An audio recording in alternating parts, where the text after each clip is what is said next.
What if two of the most famous alien races aren't working together, but are fighting for control of Earth? On one side are the Greys, mysterious beings linked to alleged abductions, experiments, and the controversial hybrid program. On the other are the Reptilians, often portrayed in conspiracy theories as powerful, intelligent beings operating from the shadows. But if both exist in UFO lore, who's really in control? Are the Greys conducting experiments while the Reptilians pull the strings? Or is the entire conflict simply a modern myth built from decades of UFO stories? In this video, we uncover the origins of the Reptilians versus Greys theory and the chilling claims about who's really running Earth.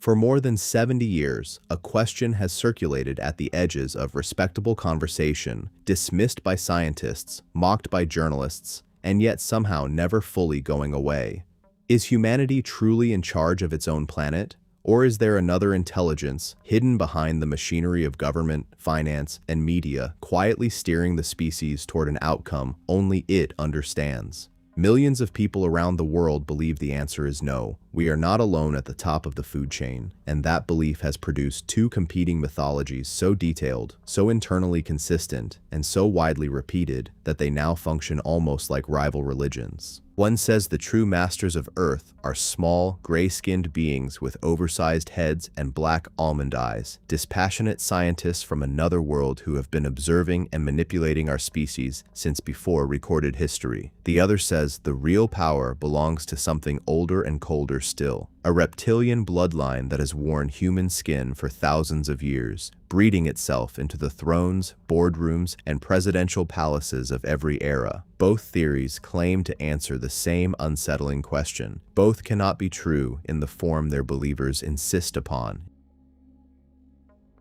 And yet both have proven remarkably durable, surviving decades of ridicule, debunking, and internal contradiction to become two of the most recognizable conspiracy theories in modern history. This is the story of those two theories, where they came from, how they diverged, why they attract such devoted followings, and what happens when you place them side by side and ask which one, if either, deserves to be taken seriously. It is not a story that can be told honestly without acknowledging clearly and repeatedly that neither the gray extraterrestrial hypothesis nor the reptilian shapeshifter hypothesis has ever been supported by verifiable physical evidence. No captured specimen has ever been produced. No agreed-upon photograph has withstood scrutiny. No document has surfaced that historians, forensic examiners, and intelligence analysts consider authentic beyond reasonable doubt.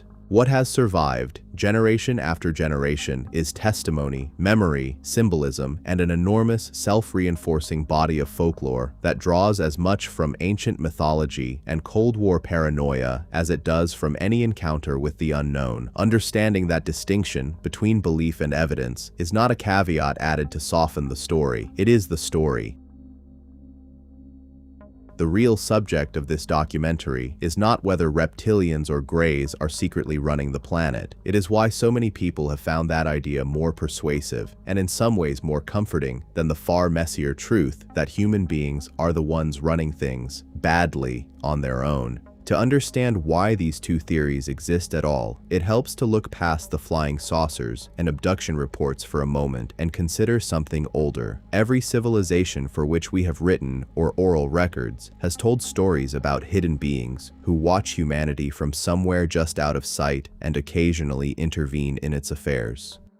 Serpent gods appear in the mythology of Mesopotamia, Egypt, India, Mesoamerica, and China, often associated with wisdom, deception, the underworld, or the founding of dynasties. Sky gods descend from the heavens in the epics of Sumer and Greece, sometimes to teach, sometimes to punish, sometimes to interbreed with mortal women and produce offspring who become kings. Long before anyone had coined the term extraterrestrial, human beings were already telling stories about powerful outsiders who shaped the fate of nations from behind the scenes. The 20th century did not invent this instinct. It gave it a new vocabulary, borrowed from science fiction, aviation technology, and the emerging space age, and poured the old myth into a new container. The gray alien and the reptilian shapeshifter are, in that sense,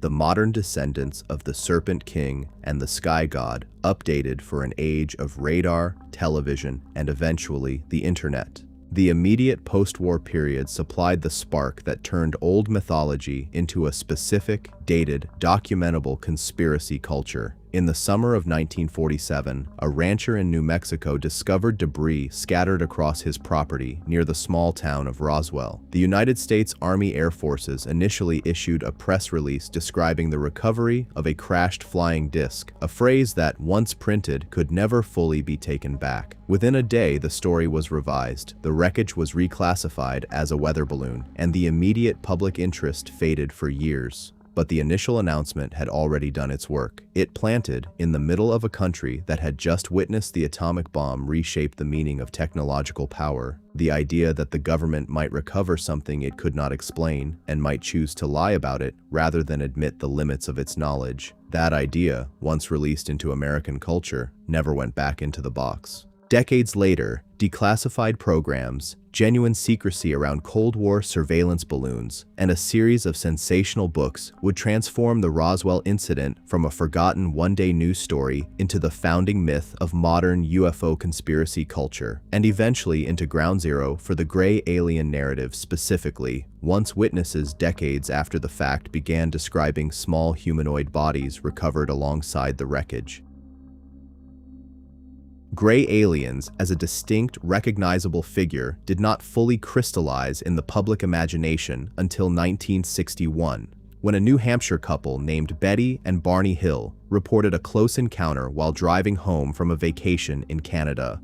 Under hypnosis, in the years that followed, they described being taken aboard a craft by humanoid beings with large heads, gray skin, and wraparound eyes, who performed physical examinations on them before returning them to their car with roughly 2 hours of missing time. The Hill case is widely regarded as the first detailed, publicized alien abduction narrative in American history, and the physical description Betty Hill gave under hypnosis, refined and repeated across hundreds of subsequent cases, became the template for what is now instantly recognizable worldwide as the gray, short, thin-limbed, bulbous cranium, slit-like or teardrop-shaped black eyes with no visible pupil, a being that looks, depending on who you ask, either like a frightened child stretched and distorted, or like a surgeon designed by evolution for nothing but careful, clinical observation. Over the following decades, the abduction genre exploded, driven by hypnotic regression therapy, popular books, made-for-television docudramas, and a growing subculture of self-described experiencers who compared notes and, in doing so, unconsciously standardized their stories into something remarkably uniform. The reptilian narrative followed a different, later, and in some ways stranger path into mainstream conspiracy culture. Its intellectual roots reach back into a specific strand of what researchers call the ancient astronaut hypothesis, the idea, popularized in the 1960s and 1970s by authors who argued that ancient civilizations were visited, taught, or even genetically engineered by beings from beyond Earth. Some writers within that movement focused specifically on ancient Mesopotamian mythology, and in particular the Sumerian deities known as the Anunnaki, arguing that these gods were not symbolic inventions but literal beings, sometimes described as reptilian in nature, who created humanity as a labor force and continued to influence civilization long after their supposed departure. This idea remained a relatively niche corner of fringe archaeology throughout the 1970s and 1980s. It was the British author and former sports broadcaster David Icke who, beginning in the early 1990s, fused this reptilian Anunnaki mythology with a much older and far more dangerous conspiracy tradition. The claim that a secret bloodline controls world governments, and produced the version of the reptilian theory that dominates the internet today, in which shape-shifting reptilian beings occupy positions of extreme power across royal families, national governments, and global finance, hiding their true form behind a human disguise maintained through some combination of technology, ritual, and biology. It is worth pausing here to be precise about something that separates the reptilian theory from most other conspiracy traditions, because it matters for everything that follows in this documentary. The specific claim that world leaders are secretly reptilian shapeshifters draws directly on a much older and thoroughly discredited body of anti-Semitic conspiracy literature. Most infamously, the fabricated early 20th century document known as the Protocols of the Elders of Zion, which falsely claimed a secret cabal was engineering global events from the shadows. Researchers who study conspiracy theories, along with organizations that track hate speech, have documented how the structure of the reptilian bloodline narrative, a hidden non-human, blood-based elite secretly controlling world affairs through interlocking dynasties, echoes that older forgery closely enough that it has at times functioned as a kind of coded restatement of it, even when individual believers in the reptilian theory have no such intent themselves. This documentary will describe the reptilian theory in the terms its adherents use, because understanding what people actually believe is necessary to understanding the phenomenon.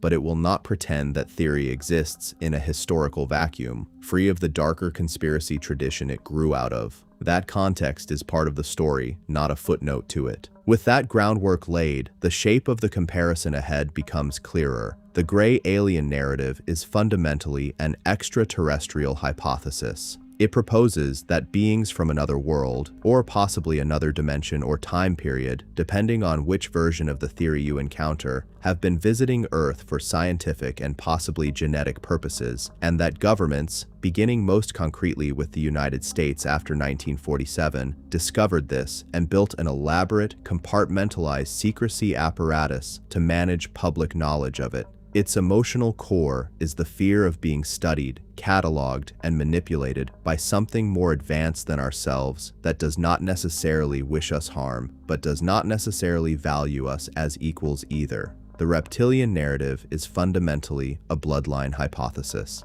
It proposes that the beings in question are not distant observers who occasionally intervene, but active, embedded rulers who have always been here, or who arrived so long ago that the distinction barely matters, and who maintain power the way human aristocracies always have, through inheritance, ritual, and the careful control of information.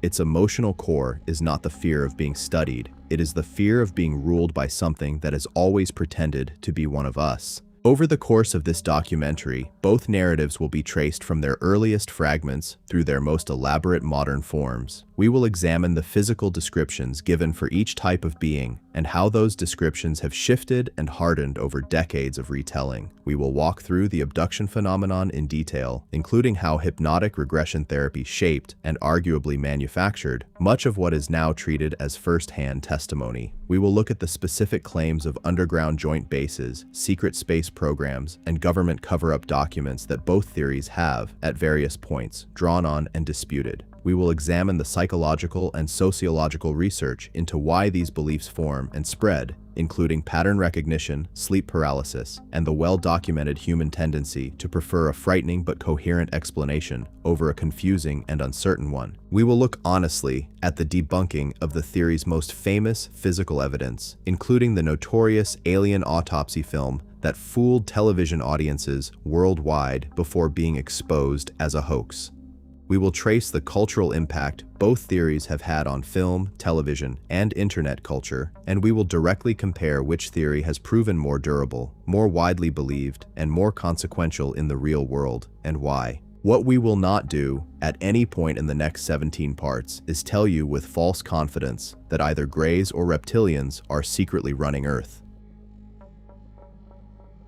That certainty does not exist, has never existed in any form that has survived independent scrutiny, and claiming otherwise would be dishonest, regardless of how compelling the mythology becomes in the telling. What does exist, and what makes this subject worth 17 parts of careful examination, is a genuine, well-documented, decades-long human phenomenon. Millions of people across dozens of countries have come to believe, with total sincerity, that something other than ordinary human institutions is pulling the strings of history. That belief has shaped elections, fueled harassment campaigns against public figures, inspired feature films and best-selling books, and in some cases pushed vulnerable people toward isolation and paranoia. Whether or not a single reptilian or gray has ever set foot, or claw, or whatever the appropriate term might be, on this planet, the theories built around them have very much shaped the one we actually live on. That is where this story begins, and it is why, whichever side of the debate you find more convincing by the end, the real answer to who is running Earth turns out to be more complicated and more human than either theory wants you to believe. In the next part, we turn to the event most conspiracy researchers treat as the true starting point of the modern era, the summer of 1947 in the New Mexico desert, and the strange, still disputed sequence of announcements, retractions, and decades later testimony that turned a rancher's field into the most famous crash site in conspiracy history. Roswell, May 1947. In the last week of June 1947, a rancher named William Mac Brazel was riding across a stretch of land he managed roughly 75 miles northwest of Roswell, New Mexico, when he came across a wide scatter of debris across a stretch of scrubland. The material did not look like anything he recognized. There were strips of rubber, pieces of foil-like metal that reportedly returned to their original shape after being crumpled, sticks resembling thin wooden beams, and lengths of tape printed with small, oddly colored geometric symbols. Brazel gathered some of the material, mentioned it to neighbors, and eventually drove into town to report the find to the sheriff, who in turn contacted the Roswell Army Airfield. That single decision, to report a strange pile of debris to the local military base rather than simply hauling it off his land, set in motion a sequence of events that would take nearly 50 years to fully play out in the public record, and that remains, even today, the single most argued over incident in the entire history of UFO conspiracy culture. On July 8, 1947, the public information officer at Roswell Army Airfield, a lieutenant named Walter Haut, issued a press release on behalf of the base commander,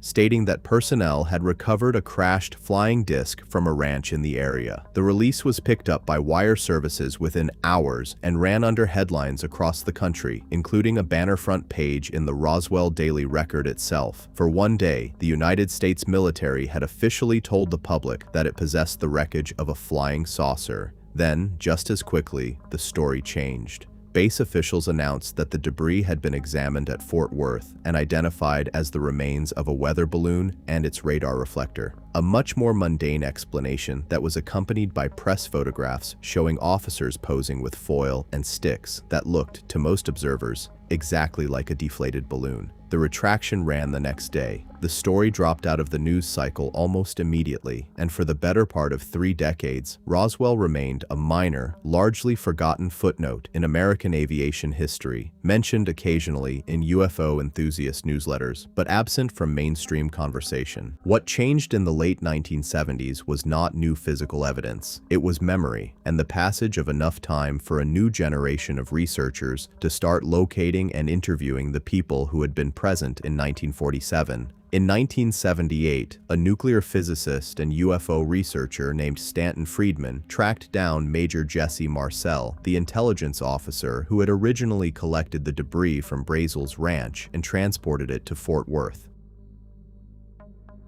By this point, an elderly man, Marcel gave interviews in which he stated that the material he personally handled was unlike anything he had encountered in his military career, and that he did not believe the weather balloon explanation matched what he had seen and touched. Marcel's testimony, delivered decades after the fact by a credible former officer with first-hand involvement, became the foundation on which the modern Roswell mythology was built. Friedman's research, along with a 1980 book by Charles Berlitz and William Moore titled The Roswell Incident, reintroduced the case to a mass audience and reframed it explicitly as a government cover-up of a genuine extraterrestrial crash, rather than a one-day news story about a misidentified balloon. It was in the years following that reintroduction that the story began to acquire a feature it had never contained in 1947, and that would go on to define the entire modern conspiracy: alien bodies. Through the 1980s and into the 1990s, a growing number of witnesses came forward, some connected to the original event and others claiming second-hand knowledge. describing small humanoid remains recovered either at the crash site itself or at a nearby debris field and transported for examination to Roswell Army Airfield and later to Wright Field in Ohio. These accounts varied considerably in detail, and researchers who tracked their evolution over time noted a pattern that shows up again and again in long-running conspiracy testimony.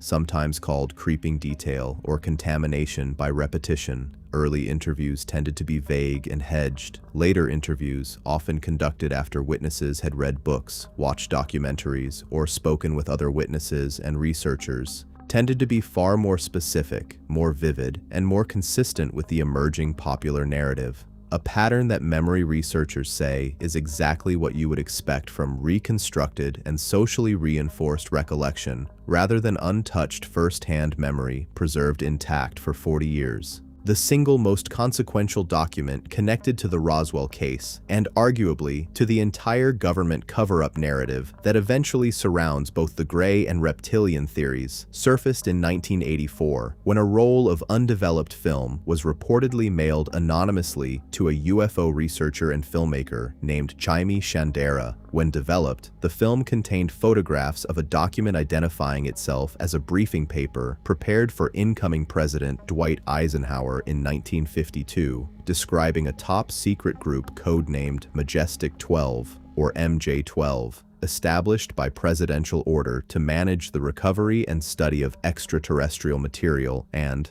according to the document, bodies recovered near Roswell in 1947. The MJ-12 papers were presented to the public in the mid-1980s as the first documentary proof of an official government program built specifically around the Roswell recovery. They were also, almost immediately, subjected to intense scrutiny by document examiners, historians, and even many researchers within the UFO community itself who identified serious problems with the typography, the signature of President Truman that appeared to be copied from an unrelated authentic document, and formatting inconsistent with genuine documents from the period in question. The consensus among document forensics experts who examined the papers, including analysts contracted by the United States Air Force and independent researchers with no institutional stake in the outcome, was that the MJ-12 papers were fabricated. That conclusion has not stopped the documents from remaining a cornerstone reference point in Roswell literature for the 4 decades since, cited by some as suppressed truth and by others as a case study in how convincingly a hoax can be constructed when it tells a story people already want to believe. The United States Air Force eventually responded directly to the growing Roswell mythology with 2 formal investigative reports, released in 1994 and 1997, following a congressional inquiry prompted by ongoing public interest and a request from a New Mexico congressman. The 1994 report, titled The Roswell Report, Fact versus Fiction in the New Mexico Desert, identified the original 1947 debris as wreckage from a classified program called Project Mogul, a then-secret effort to use high-altitude balloon arrays fitted with sensitive microphones to detect Soviet nuclear tests by monitoring sound waves in the upper atmosphere. Because Project Mogul was classified at the time, base personnel in 1947 genuinely could not disclose its existence, which meant the original weather balloon cover story was, according to the Air Force account, a deliberate but different kind of deception, one meant to protect a Cold War surveillance program rather than to hide extraterrestrial wreckage. The 1997 follow-up report, the Roswell Report, case closed, addressed the alien body's testimony directly, concluding that later witness memories had most likely become conflated over decades with separate, unrelated Air Force programs from the 1950s that used anthropomorphic crash test dummies dropped by parachute for high-altitude research, along with actual air crashes involving injured or killed personnel whose recovery operations witnesses may have partially observed or heard about years apart from the original 1947 incident and later merged together in memory. Believers in the extraterrestrial version of events have never accepted the Air Force explanation as adequate, arguing that a genuine classified balloon program does not account for the specificity and consistency of body recovery testimony from multiple independent witnesses, and that a government already documented as willing to lie about one classified program has no credibility when it asks the public to trust its explanation of a second one. Skeptics counter that the entire trajectory of the Roswell case, from a one-day news story about a balloon in 1947 to a nearly forgotten footnote through the 1950s, 60s, and most of the 70s, to a fully developed alien crash and cover-up narrative complete with bodies and secret presidential committees only after decades of retelling, interviews, books, and financial incentive for witnesses and researchers alike, is itself the strongest evidence that what grew up around Roswell was a story built retroactively rather than a truth suppressed from the start. What is not in dispute by either side is the cultural outcome. Roswell, New Mexico, a town of roughly 48,000 people, now hosts an annual UFO festival that draws tens of thousands of visitors, operates a dedicated international UFO museum and research center on its main street, and has become, more than any other single location on Earth, the physical and symbolic capital of the belief that the American government has known about extraterrestrial life since the middle of the 20th century and has spent the decades since managing that secret rather than revealing it.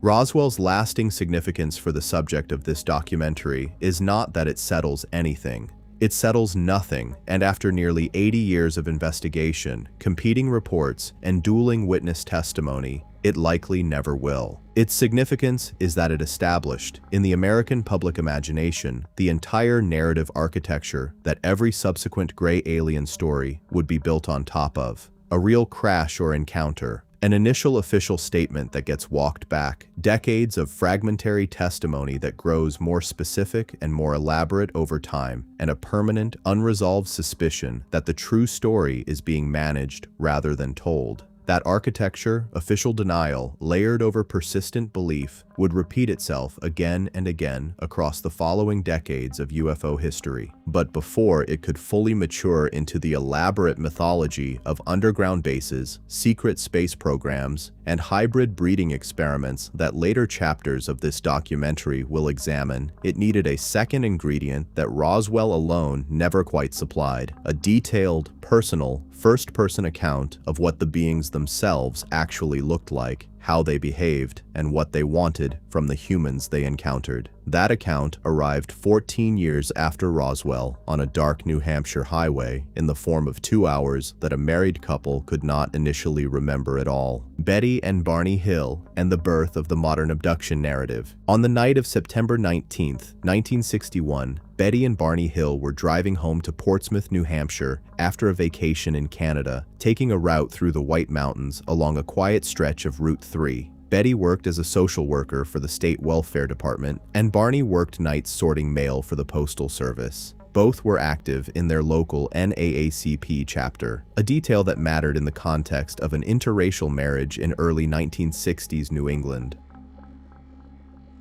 A marriage that already drew a level of public scrutiny and occasional hostility most couples of the era never had to think about. Somewhere along that dark highway, Betty noticed a bright, moving light in the sky that did not behave like a star, a plane, or a satellite. Barney stopped the car at one point and stepped out with a pair of binoculars to look more closely, and later described seeing a large, structured object with a row of windows, behind which he believed he could make out figures watching him. What happened immediately after that moment, neither Betty nor Barney could initially recall in any detail. They arrived home roughly 2 hours later than the drive should have taken. Their watches had stopped, and Betty's dress was later found to be torn, with a strange pink powder-like residue on it that she had not noticed before. In the weeks that followed, both Hills experienced escalating anxiety, insomnia, and a sense of dread neither could fully explain. Betty began having recurring, vivid dreams about being taken aboard a craft and examined by strange beings, and she described these dreams openly to friends friends and family well before any formal investigation began, a detail that later became significant to researchers studying how the case developed. Barney's physical health declined under the stress. He developed a peptic ulcer and, some years later, what he described as a ring of warts around his groin, which he came to believe was connected to a medical procedure performed on him during the missing hours. Concerned about their deteriorating health and troubled marriage, the couple eventually sought psychiatric help from Dr. Benjamin Simon, a Boston psychiatrist and neurologist with substantial experience using hypnosis as a clinical tool, beginning in late 1963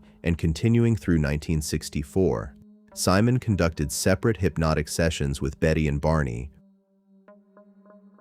recording each one with the explicit goal of helping the couple work through what he understood as significant psychological trauma rather than of investigating a genuine extraterrestrial encounter. It was during these sessions that the now famous account of the Hill abduction took shape. Under hypnosis, both Betty and Barney described being stopped on the road by humanoid beings, led aboard a disc-shaped craft, separated from one another, and subjected to physical examinations by beings who communicated with them without speaking aloud. The beings, as described across the two sets of sessions, stood roughly 5 feet tall, had gray or grayish skin, large hairless heads, disproportionate to their bodies, and eyes that wrapped around the sides of their heads, with little to no visible nose, ears, or lips beyond a thin slit for a mouth. Betty recalled a leader among the group who seemed to take a particular interest in her, and who, in one especially detailed session, showed her a map of dots and lines connected by what she interpreted as trade routes between star systems, a map she was told she would not be able to remember afterward, and that she nonetheless produced a hand-drawn sketch of years later in 1968, working from what she described as a persistent partial memory of its layout. That star map went on to have a strange afterlife of its own within UFO research circles. In the late 1960s, a school teacher and amateur astronomer named Marjorie Fish began an extensive personal project building three-dimensional models of nearby star systems using catalog data available at the time, attempting to find an arrangement of points that matched Betty Hill's sketch from a plausible vantage point in space. In 1969, Fish proposed a match centered on the double star system Zeta Reticuli, located roughly 39 light-years from Earth, and her analysis was published in Astronomy magazine in 1974, where it received significant attention within the UFO research community and beyond. The Zeta Reticuli match has been disputed ever since by professional astronomers and by skeptical researchers, who point out that with thousands of cataloged stars to choose from and considerable latitude in how the original hand-drawn sketch is interpreted and oriented, finding some plausible-looking match was a near statistical certainty regardless of whether Betty Hill's sketch depicted anything real. The match nonetheless stuck culturally, and Zeta Reticuli remains, to this day, the star system most frequently cited across UFO literature as the supposed home of the gray aliens, a claim built almost entirely on one amateur astronomer's interpretation of one hand-drawn sketch made 7 years after a hypnotic regression session. Dr. Benjamin Simon's own professional assessment of the case, delivered at the time and largely unchanged in later interviews, was notably more cautious than the version of events that would go on to dominate popular culture. Simon believed the hypnotic sessions had surfaced genuine psychological material, but he was skeptical that they constituted proof of a literal physical abduction, and he raised a specific concern that has remained central to scholarly discussion of the case ever since. Because Betty had been describing detailed dreams about alien examination to friends, family, and eventually to Barney himself in the 2 years before the hypnotic sessions took place,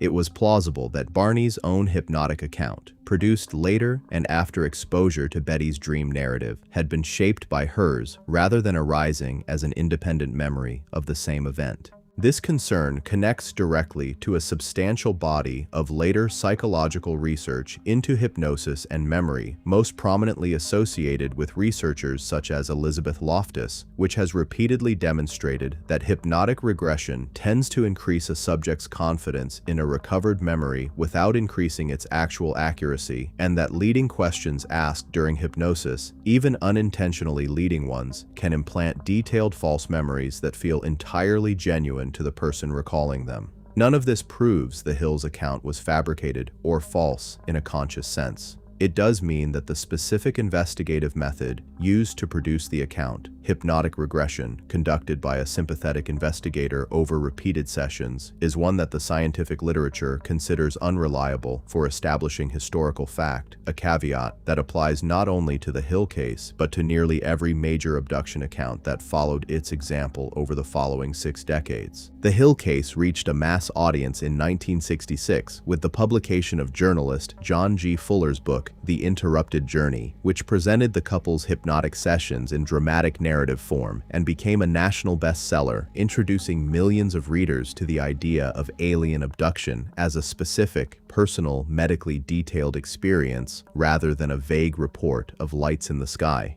The story reached an even larger audience in 1975 when it was adapted into a television movie titled The UFO Incident, broadcast nationally and further cementing the visual vocabulary of the encounter in the popular imagination, even though the beings, as originally described by the Hills, differed in some respects, including facial structure, from the more stylized gray that would later become globally standardized. That further standardization arrived over the following decade through additional influential works, most notably artist and author Whitley Strieber's 1987 book, Communion, whose cover illustration of a smooth-headed, black-eyed being became one of the most widely reproduced images in the history of the genre, and is, for many people encountering the subject today, the first image that comes to mind at the mention of the word alien. Through the 1980s and into the 1990s, researchers including Bud Hopkins and Dr. David Jacobs built on the Hill template, using hypnotic regression with hundreds of self-reported abductees to collect an enormous body of testimony describing consistent elements, missing time, physical examination, reproductive and genetic procedures, and in many later accounts, the introduction of hybrid human-alien offspring said to be shown to abductees during subsequent encounters. This body of work standardized the abduction narrative into something close to a fixed genre with recognizable stages, but it drew sustained criticism from psychologists and memory researchers who argued that the same hypnotic techniques flagged as unreliable in the Hill case were being used far more extensively and with far less caution on a population of research subjects who were, in many documented instances, already anxious, sleep-deprived, or predisposed to interpret ambiguous experiences such as sleep paralysis through an alien encounter framework before hypnosis ever began. What the Hill case ultimately established, whatever one concludes about what actually happened on that New Hampshire highway in 1961, is the entire narrative and visual foundation on which the modern gray alien mythology has been built ever since. The missing time, the roadside stop, the examination table, the star map, the small gray figure with the oversized head and the black wraparound eyes. Every element that later generations of UFO researchers, filmmakers, and self-described experiencers would treat as established fact about the Greys traces back, directly or indirectly, to 2 hours of unaccounted-for time on a New England highway and the hypnotic sessions that followed it. It is a foundation built not on physical evidence, of which the case produced almost none beyond a torn dress and a set of stopped watches, but on testimony, and specifically on testimony recovered through a method that the scientific community would later determine cannot reliably distinguish genuine memory from confabulation. That distinction between a vivid, sincerely held account and a verified fact is one this documentary will return to again and again because it applies with equal force to the second mythology at the center of this story, one that emerged not from a hypnotist's office in Boston, but from the far older and stranger territory of ancient Mesopotamian mythology, reinterpreted for the 20th century as the literal history of a reptilian species that never left. The Anunnaki, ancient astronaut theory, and the roots of the reptilian idea. While the gray alien mythology was taking shape through crash reports and hypnotic regression sessions in the American Southwest and New England, a separate and much older-sounding conspiracy tradition was developing on an entirely different foundation. Not modern eyewitness testimony, but the reinterpretation of texts thousands of years old. This tradition, generally known as ancient astronaut theory, proposes that many of the gods, miracles, and unexplained achievements described in ancient mythology and archaeology were not symbolic, religious, or the product of genuine human ingenuity, but literal historical records of visits by technologically advanced beings from beyond Earth, encounters that early human societies, lacking the vocabulary for spacecraft and advanced technology, described in the only language available to them, the language of gods, chariots of fire, and sky-born kings. The theory's modern popularization is generally credited to a Swiss author named Erich von Däniken, whose 1968 book, Chariots of the Gods, became an international bestseller, eventually selling tens of millions of copies and spawning a documentary film adaptation. Von Däniken argued that structures such as the Egyptian pyramids, the Nazca lines in Peru, and various depictions in ancient art showing figures in what he interpreted as helmets or spacesuits were evidence that extraterrestrial visitors had directly influenced or engineered the technological leaps of early civilization.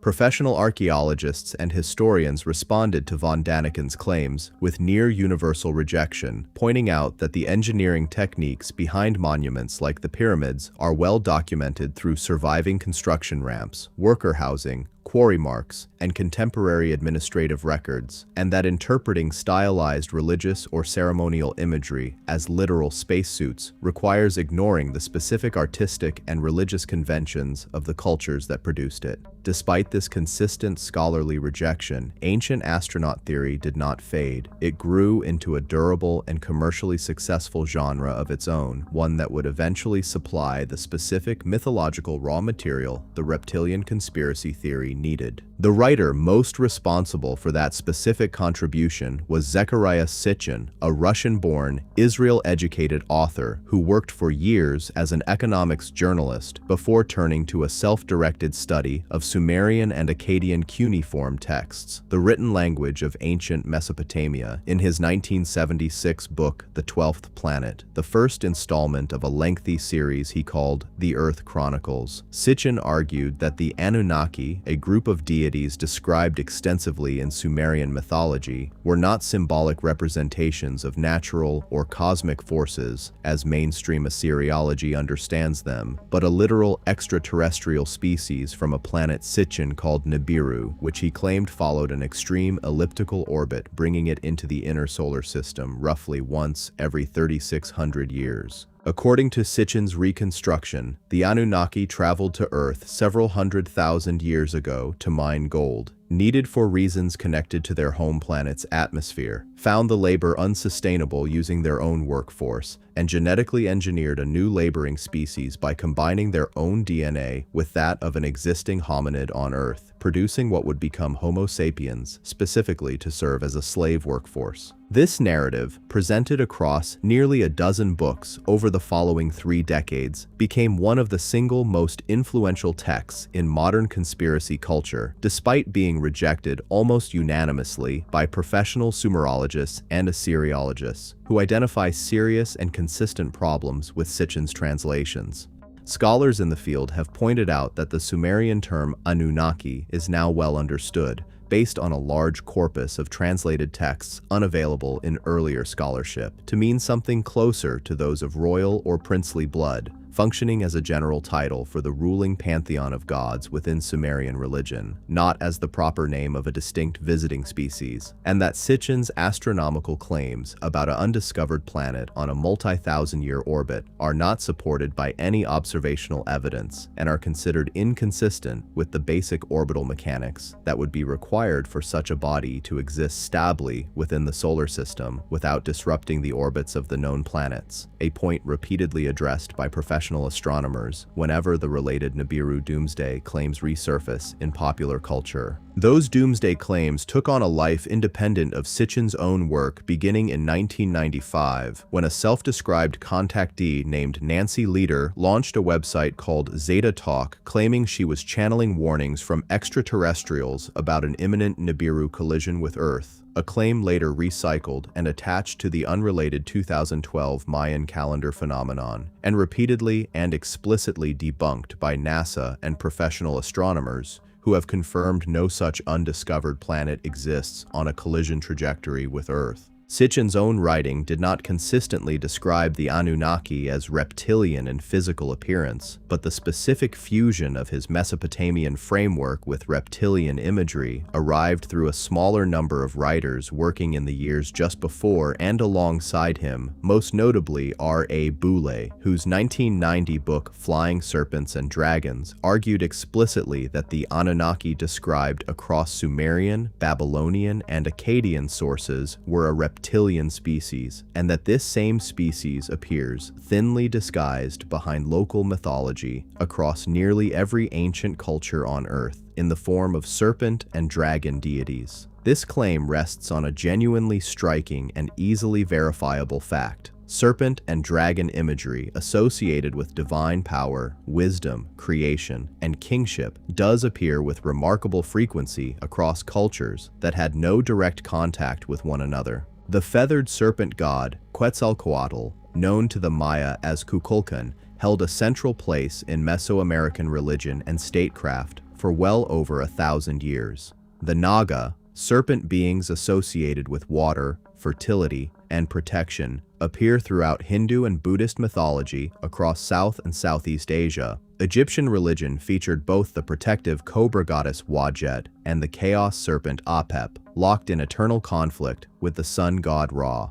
The Hebrew Bible opens its account of human history with a serpent in the Garden of Eden. Chinese imperial mythology tied its emperors to the dragon, or long, as a symbol of cosmic authority passed down through millennia of dynastic rule. Aboriginal Australian traditions, developed in complete isolation from the civilizations of Eurasia, Africa, and the Americas, include the rainbow serpent as a central creator figure. For writers in the Boule and Iki tradition, this global recurrence is treated as direct evidence that these independent cultures were all describing the same real species, remembered and reworked through local mythology after a shared prehistoric encounter. Anthropologists and historians of religion offer a different and considerably better evidenced explanation for the same pattern, one that does not require a single ancient superculture visited by the same beings on every inhabited continent on Earth. Snakes are among the most consistently dangerous and widely distributed animals humans have coexisted with across nearly the entire habitable world, capable of killing silently and often defended against only through vigilance and specialized knowledge, conditions that plausibly produced an evolved, cross-cultural human wariness towards snake-like forms, long before any of these mythologies were written down. Snakes also shed their skin visibly and repeatedly, a trait that lends itself with unusual ease to symbolic association with rebirth, transformation, and immortality, themes that appear independently and repeatedly wherever complex mythology and religious systems developed.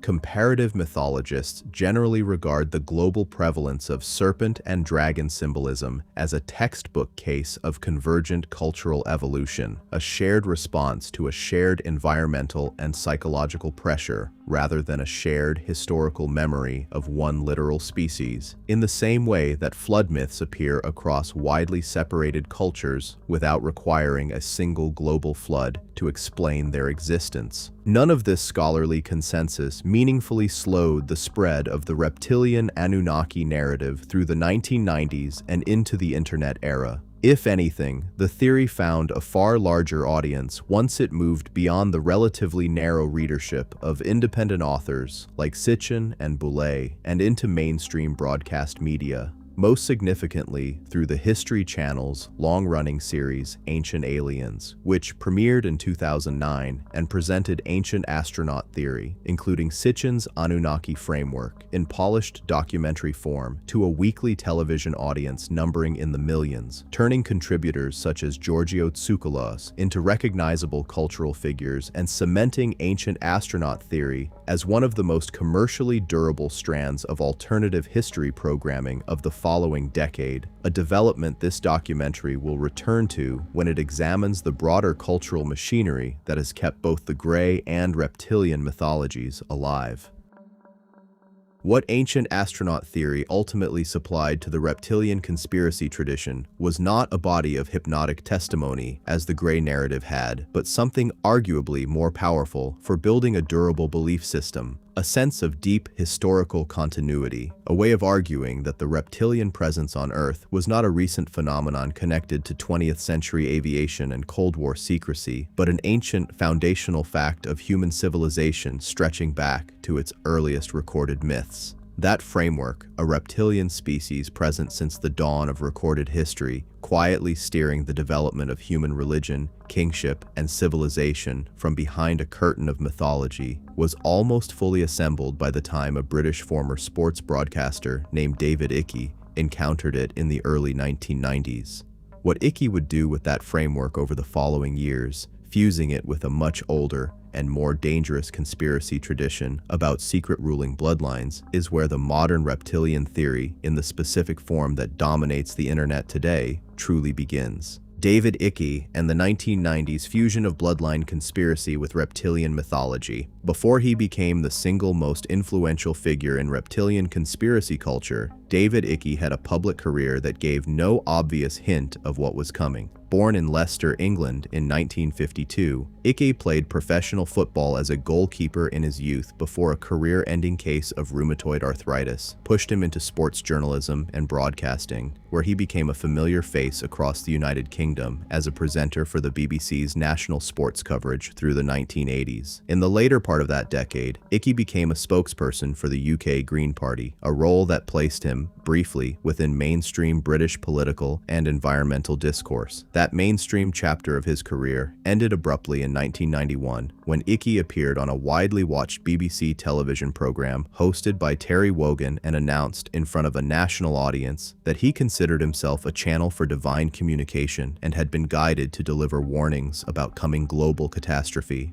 The interview, conducted with visible skepticism and at points open mockery from the host and studio audience, became one of the most infamous moments in British television history and effectively ended Icke's career as a mainstream broadcaster and politician overnight. Rather than retreat from public life, Icke used the following years to develop, in far greater and increasingly strange detail, the cosmology he had only gestured toward on television, publishing it across a rapid sequence of books through the 1990s that built, layer by layer, into the reptilian bloodline theory as it is known today. His 1994 book, The Robots' Rebellion, laid early groundwork, arguing that human consciousness itself had been suppressed and controlled by unseen forces, a theme drawn partly from esoteric and New Age literature about hidden spiritual control systems. It was his next book, 1995's And the Truth Shall Set You Free, that first brought Icke's work under sustained public scrutiny for a different reason. The book discussed, among a wide range of conspiracy claims, material drawn from and adjacent to the Protocols of the Elders of Zion, the fabricated early 20th century document, manufactured by the Russian secret police and later spread internationally, that falsely purports to record a Jewish plan for global domination and has been used for more than a century to justify anti-Semitic violence and persecution, including its documented use as propaganda by the Nazi regime. Icke's inclusion and framing of material connected to that forged document drew immediate criticism from journalists, historians of anti-Semitism, and Jewish community organizations, who argued that regardless of Icke's stated intent, presenting any part of a document with that specific history as a credible source of hidden truth was, at minimum, dangerously irresponsible. Icky's response to this criticism, then and consistently in the decades since, has been that his theory does not concern any human ethnic or religious group at all, and that critics who draw a connection to anti-Semitic conspiracy tradition are fundamentally misreading his work. In his account, the entities exercising hidden control over Earth are not human beings of any background, but a distinct, non-human reptilian species, and any resemblance to older anti-Semitic conspiracy structures is, in his framing, an unfortunate coincidence of narrative shape rather than a substitution of one target for another. Researchers who study conspiracy theories and anti-Semitism professionally, including organizations such as the UK's Community Security Trust and the US-based Anti-Defamation League, have continued to reject that defense, pointing not simply to a vague structural resemblance, but to Icky's own sourcing choices, including his direct engagement with protocols-derived material, and arguing that a conspiracy theory built around a secret, non-human, blood-based elite that has covertly ruled the world for millennia functions, in practical terms, as a laundered restatement of the older forgery, whether or not that is Icky's conscious intention. This dispute has never been resolved to the satisfaction of either side, and it remains the single most consequential controversy attached to Icky's work, one that separates the reptilian theory from the gray alien narrative in a way that matters for understanding the two mythologies' very different relationships to real-world harm, a distinction this documentary will return to directly later on. The theory reached its fullest and most widely read form in Icky's 1999 book, The Biggest Secret, which synthesized his earlier work into a single sweeping narrative. In it, Icky argued that a reptilian species, which he connected explicitly to Zecharia Sitchin's Anunnaki, interbred in the deep past with select human bloodlines, producing a network of hybrid dynasties that have occupied the world's positions of highest power ever since, continuously intermarrying across generations, specifically to preserve their reptilian genetic inheritance.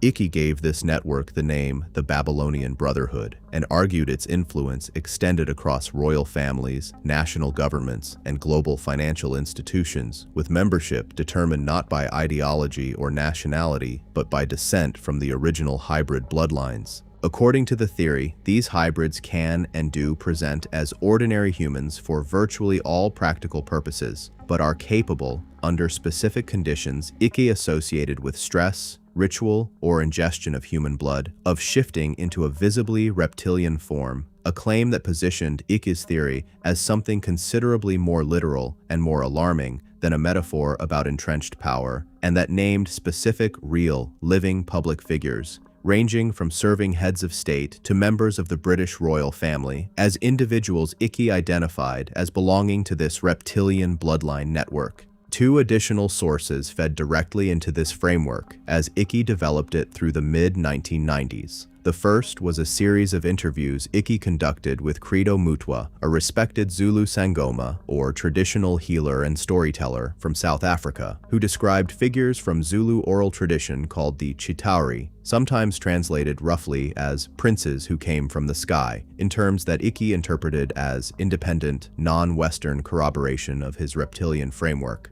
This use of Mutwa's testimony has itself been a point of significant controversy, with critics arguing that Icky extracted and reframed elements of a complex indigenous oral tradition to fit a pre-existing Western conspiracy narrative, raising questions about whether the resulting account still reflected Mutwa's own understanding of his tradition or had been substantially reshaped in translation. The second source was a body of supposed photographic and video evidence that began circulating through Icky's lecture tours and later online, consisting of still frames from television broadcasts in which a public figure's eyes or facial features appeared momentarily distorted, elongated, or discolored, presented by Icky and his followers as visual proof of a reptilian shapeshift caught on camera. Video and image forensic specialists who have examined these same frames have consistently attributed the visual artifacts to mundane technical causes, including video compression errors, interlacing artifacts from older broadcast formats, motion blur, uneven stage lighting, and ordinary reflections off the surface of the eye, explanations that account fully for the visual effect without requiring any biological transformation, though this technical explanation has done little to slow the circulation of such clips within reptilian conspiracy communities. In his writing after the year 2000, Ickey's theory shifted in a direction that added yet another layer of complexity, moving away from a purely genetic, bloodline-based framework toward a more explicitly metaphysical one, drawing on Gnostic religious concepts, in particular the idea of the archons, a term from ancient Gnostic cosmology referring to lesser, flawed spiritual authorities who falsely present themselves as ultimate rulers of the material world. In this later formulation, Ickey described the reptilian presence as an interdimensional or extra-dimensional intelligence, operating on a different vibrational frequency than ordinary physical reality, and using human bloodlines as a kind of biological interface into our world rather than existing as conventional, flesh and blood extraterrestrials in the way the Gray narrative describes its subjects. This shift allowed the theory considerable flexibility, since claims that might otherwise require physical evidence, a captured reptilian body for instance, could be reframed as describing an entity that exists partially or wholly outside ordinary physical detection, a pattern of unfalsifiable adaptation that recurs throughout the history of conspiracy theories generally, and that later parts of this documentary will examine directly when discussing why these belief systems prove so resistant to disconfirmation. Ickey has continued to build an extensive independent media career in the decades since, self-publishing additional books, touring internationally to sold-out arena audiences numbering in the thousands, and later launching internet broadcasting platforms that expanded his focus well beyond reptilians, specifically into a wider range of conspiracy subject matter. That later expansion and the real-world consequences it has produced, including formal entry bans imposed by several countries in response to other claims Ickey promoted, falls outside the specific reptilian bloodline theory this part has focused on, and this documentary will address it later when examining the broader political and social impact of these belief systems. What matters for the story at this point is narrower and more specific. By the end of the 1990s, David Ickey had taken three previously separate threads: the ancient astronaut reinterpretation of Sumerian mythology, the far older and thoroughly discredited bloodline conspiracy tradition connected to the protocols of the Elders of Zion, and a claimed body of visual evidence drawn from ordinary broadcast footage, and had woven them into a single, internally coherent mythology capable of explaining, to anyone willing to accept its premises, virtually any development in world politics as the work of a hidden reptilian aristocracy. That mythology, not the gray alien narrative, is the version of extraterrestrial world control most people encounter first today, and understanding its specific claims about physical appearance, shape-shifting, and bloodline requires a closer, more detailed look at exactly what believers say a reptilian actually looks like, a question this documentary turns to directly next, alongside the parallel and equally detailed physical description that decades of abduction testimony have built around the Gray. What believers say a reptilian and a Gray actually look like. Across more than 6 decades of testimony, publication, and retelling, the physical description of the Gray alien has remained remarkably stable, a consistency that believers point to as evidence of an underlying shared reality, and that skeptics point to as evidence of a single, thoroughly saturated cultural template that later witnesses draw on, consciously or not, whenever they describe an encounter. The standard Gray, as described across the overwhelming majority of abduction literature since the 1960s, stands between roughly 3 and 5 feet tall, with smooth, hairless, gray to grayish-white skin, a head disproportionately large relative to its slender body, a small, weak chin, and a mouth reduced to a thin, often lipless slit that rarely if ever appears to move during the described telepathic communication. The nose is typically described as 2 small openings or slight indentations rather than a protruding structure, and external ears are usually absent entirely, replaced by small depressions or nothing at all. The defining feature, and the one most responsible for the Gray's status as the single most recognizable alien image in modern culture, is the eyes. Large, black, almond, or teardrop-shaped, wrapping partway around the sides of the head, with no visible white, iris, or pupil distinguishable from the surrounding blackness, an appearance witnesses across decades of testimony have independently described as simultaneously empty and intensely penetrating. Within this broad template, the literature describes at least two recurring subtypes, distinguished primarily by size and apparent role. Shorter grays, generally at the lower end of the height range, are typically described in abduction testimony as workers or technicians, carrying out physical examinations and procedures under what witnesses often describe as direction from elsewhere. Taller grays, sometimes called elders within the literature, appear less frequently in testimony, are described as somewhat more elongated in proportion, and are generally credited with a supervisory or command role during encounters. Occasionally described as the source of the telepathic communication that shorter grays are said merely to relay. Some researchers within the field, including Bud Hopkins and David Jacobs, documented testimony describing an entirely separate being sometimes present during more elaborate encounters. Tall, thin, insectoid figures resembling praying mantises, described as occupying an even higher position of apparent authority than the tallest grays. Though this figure appears far less consistently across the broader body of testimony than the standard gray and has never achieved anything like the same level of cultural recognition. Communication in the overwhelming majority of gray encounter testimony is described as nonverbal, occurring through direct thought transfer rather than spoken language, and the behavior of the beings themselves is described consistently as clinical, detached, and methodical, closer to the demeanor of a surgical team conducting a routine procedure than that of a hostile invader or a curious visitor, a characterization that has remained one of the most emotionally distinctive and frequently remarked upon aspects of the entire gray mythology.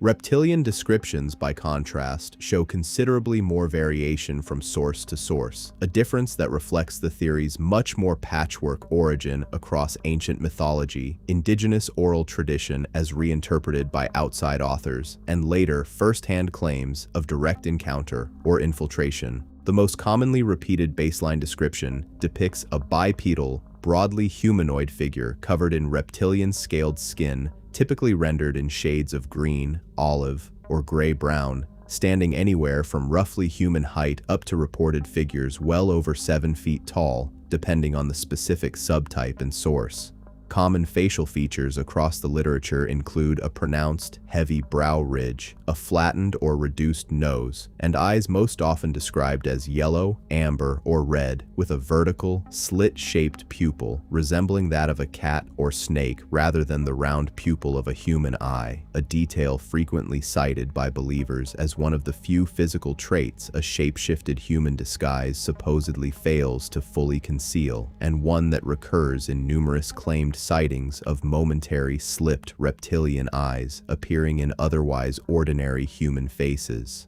Descriptions vary considerably on secondary features, with some sources describing a tail, others omitting one entirely, and some accounts describing 3-fingered clawed hands, while others describe a hand structure closer to the human standard of 5 digits. As with the grays, reptilian literature describes distinct subtypes, generally organized around a hierarchy rather than a simple worker-supervisor distinction. Reptoids, sometimes called saurians in older literature, are generally described as a shorter, more numerous caste, occupying roles described variously as soldiers, laborers, or enforcers within the broader reptilian social structure. Above them, the literature places the Dracos, or Draconians, described as a larger, often winged subtype, sometimes attributed with a more overtly aristocratic bearing, and credited in much of the literature as the ruling caste at the apex of the entire reptilian hierarchy, said in some accounts to reside primarily underground or off-world entirely, directing the activities of lower castes and the human bloodline network described in the previous part of this documentary from a position largely insulated from direct human contact. This tiered structure, worker caste, soldier or enforcer caste, and a ruling elite, descended along carefully guarded bloodlines, mirrors, deliberately or not, the same hierarchical, dynastic structure the theory attributes to the human institutions it claims reptilians secretly control, a parallel some researchers who study conspiracy belief have noted as psychologically significant in its own right, since it effectively projects a familiar, comprehensible social structure, aristocracy, court, and servant class, onto an otherwise unfamiliar and frightening alien threat. The single claim that separates the reptilian physical description most sharply from the gray narrative, and that makes it function as a fundamentally different kind of theory, is shapeshifting, the assertion central to Icke's framework and repeated extensively across reptilian literature since, that these beings can present as ordinary human beings for extended periods, reserving their true reptilian appearance for moments of extreme emotion, private ritual, or, in some of the more extreme testimony collected since the early 2000s, the consumption of human blood or a substance called adrenochrome, a real chemical compound produced through the oxidation of adrenaline that has no documented psychoactive or blood-drinking dependent significance in actual medicine or biochemistry. But that became, particularly after being repeated by a self-described reptilian ritual witness named Arizona Wilder in interviews with Icke in the early 2000s, one of the most persistent and, in later years, one of the most socially consequential specific claims to emerge from reptilian conspiracy literature, eventually resurfacing in an altered and expanded form within the QAnon conspiracy movement of the late 2010s, a development this documentary will examine in detail when it addresses the real-world political impact of these theories later on. It is worth pausing on a point of basic biological plausibility that applies to both physical templates, not to dismiss the sincerity of the testimony behind them, but because the show's purpose is to examine these claims honestly rather than simply repeat them. The standard gray's enormous, fully black eyes, lacking any visible pupil or iris to regulate light intake, would present serious functional problems for a being described as active in ordinary lit environments, since an eye structure of that kind, as understood through comparative biology, would typically be associated with extreme low light or nocturnal adaptation rather than the bright clinical settings most abduction testimony describes. The reptilian template faces a different but equally significant problem. Real reptiles are ectothermic, meaning they rely on external heat sources to regulate body temperature and generally cannot sustain the continuous high-energy activity, rapid cognition, and complex social and technological behavior attributed to reptilian beings in the conspiracy literature, without some entirely undocumented departure from every known principle of reptilian physiology. Believers in both traditions generally respond to this kind of objection by pointing out that an advanced or non-terrestrial species need not follow Earth biology at all, a response that is internally consistent, but that also places the claim permanently outside the reach of any evidence that could confirm or disconfirm it, a pattern this documentary has already flagged once in the discussion of Icke's later interdimensional reframing, and will return to directly when it examines why these theories resist disproof so effectively. Taken together, what these two physical templates reveal is not simply a difference in appearance, but a difference in the kind of fear each theory is built to address. The gray, hairless, genderless, emotionally flat, and clinical in every description embodies a fear of being studied and processed by something more advanced and utterly indifferent to human individuality. The fear of becoming a specimen, the reptilian, predatory, hierarchical, and capable of wearing a human face as a disguise, embodies a different fear entirely, the fear of betrayal from within, of being ruled by something that has always looked like one of us while never actually being one of us. Both fears are old, and both, as the next part of this documentary will show, found their fullest and most detailed expression not in descriptions of appearance, but in the abduction experience itself, the examination room, the missing time, and, in the more elaborate testimony collected from the 1980s onward, the claimed existence of an entire hybrid breeding program said to be quietly producing a new, blended generation meant to live among us. The abduction experience and the hybrid breeding program claims. By the time the abduction genre reached full maturity in the 1980s, researchers working with hundreds of self-reported experiencers had converged on a strikingly consistent narrative structure, one repeated so often across independent testimony that it functioned less like a loose collection of anecdotes and more like a recognized genre with its own established stages. Capture typically occurs at night, most often while the person is in bed or driving alone, and is frequently preceded by a sense of an unnatural stillness or an awareness of being watched. Transport follows, described in a large share of accounts as a sensation of floating or being pulled through solid barriers, walls, car doors, or bedroom ceilings toward a waiting craft. Once aboard, the central and most consistently detailed stage of the narrative takes place. An examination, usually conducted on a table under bright light, involving some combination of visual scanning, the insertion of thin instruments, and the extraction of tissue, blood, or reproductive material, all carried out by beings whose affect is described with remarkable consistency across thousands of independent accounts as clinical rather than cruel. Communication, where it occurs, is described as telepathic, sometimes limited to procedural reassurance, and in a substantial number of accounts, extending to broader messages, framed as warnings about environmental destruction or humanity's future. The experience typically concludes with a return to the original location, accompanied by a period of missing time and, in many cases, no conscious memory of the event at all until surfaced later through hypnosis, spontaneous recall, or recurring nightmares. What distinguished the abduction testimony collected from the 1980s onward from earlier cases like the Hills was not simply greater detail, but a shift in scale and repetition. Where the original 1961 case described a single encounter, researchers working through the following 2 decades, most prominently the artist-turned-investigator Bud Hopkins and the historian David Jacobs, collected accounts describing sustained, lifelong contact, often beginning in early childhood and continuing at intervals into adulthood, with individual experiencers reporting dozens of separate encounters across their lives.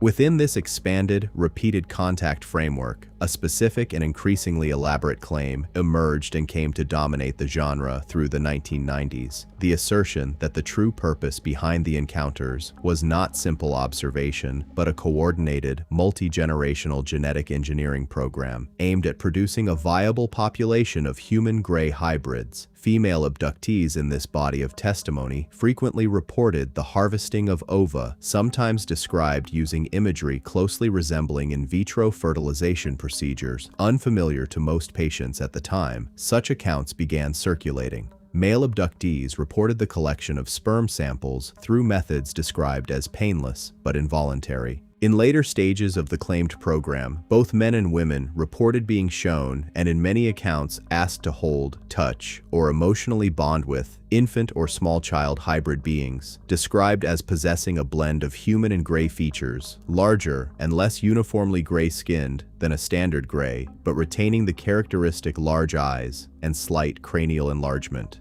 David Jacobs developed the hybrid program claim into its most fully elaborated form across 2 books, Secret Life in 1992 and The Threat in 1998, arguing on the basis of hundreds of hypnotic regression sessions that the program proceeded through identifiable developmental stages, beginning with early life visits that Jacobs interpreted as viability testing, progressing through the reproductive harvesting and hybrid presentation stages already described, and culminating in Jacobs's most controversial claims, in a long-term integration scenario in which increasingly human-passing hybrids would eventually be placed within human society itself. This final claim proved contentious, even within the community of UFO researchers who otherwise accepted the broader abduction and hybrid narrative, with a number of colleagues and critics arguing that Jacobs had moved from cautious documentation into speculative extrapolation, unsupported even by his own collected testimony. The ethical practice underlying this research also became a significant point of controversy in the 2000s, when a former research subject, writing publicly under a pseudonym, released recorded excerpts of her hypnosis sessions with Jacobs, and argued that his questioning technique had been leading and suggestive in ways that risked shaping,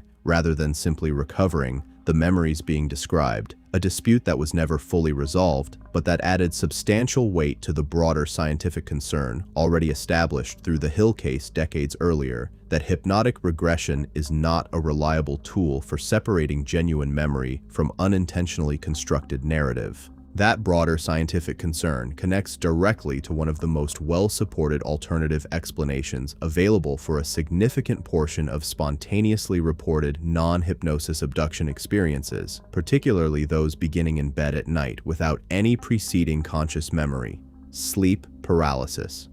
Sleep paralysis is a genuine, extensively studied neurological phenomenon in which a person becomes consciously aware, while the temporary muscular paralysis that normally accompanies REM sleep has not yet lifted, leaving them fully awake, unable to move or speak, and frequently experiencing vivid, involuntary hallucinations layered onto the ordinary bedroom environment. Researchers who study the phenomenon, including psychologists Susan Blackmore and Christopher French, have documented that these hallucinations follow a remarkably consistent structure across cultures and centuries, typically involving a strong sense of a malevolent or watchful presence in the room, pressure on the chest, and the perception of one or more humanoid figures near the bed, sometimes accompanied by an inability to distinguish the experience from full waking reality even after it ends. Critically, the same underlying neurological event has been interpreted through radically different cultural frameworks, depending on the beliefs available to the person experiencing it. Historically and cross-culturally, the identical experience has been described as a visiting demon, an incubus or succubus, a witch or old hag sitting on the sleeper's chest, and, in cultures where alien abduction has become a widely available cultural narrative, specifically as a gray alien encounter, complete with descriptions of large dark eyes and an examination-like sense of being handled. This does not mean every reported abduction experience can be explained by sleep paralysis, since a large share of the most detailed hybrid program testimony was produced specifically through hypnosis rather than spontaneous nighttime recall, but it does mean that a meaningful portion of the raw, unprompted abduction reports that first bring people into contact with abduction researchers in the first place likely originate in a well-understood, non-extraterrestrial neurological event, one whose content is shaped less by any external visitor and more by whatever cultural template happens to be available to the person experiencing it.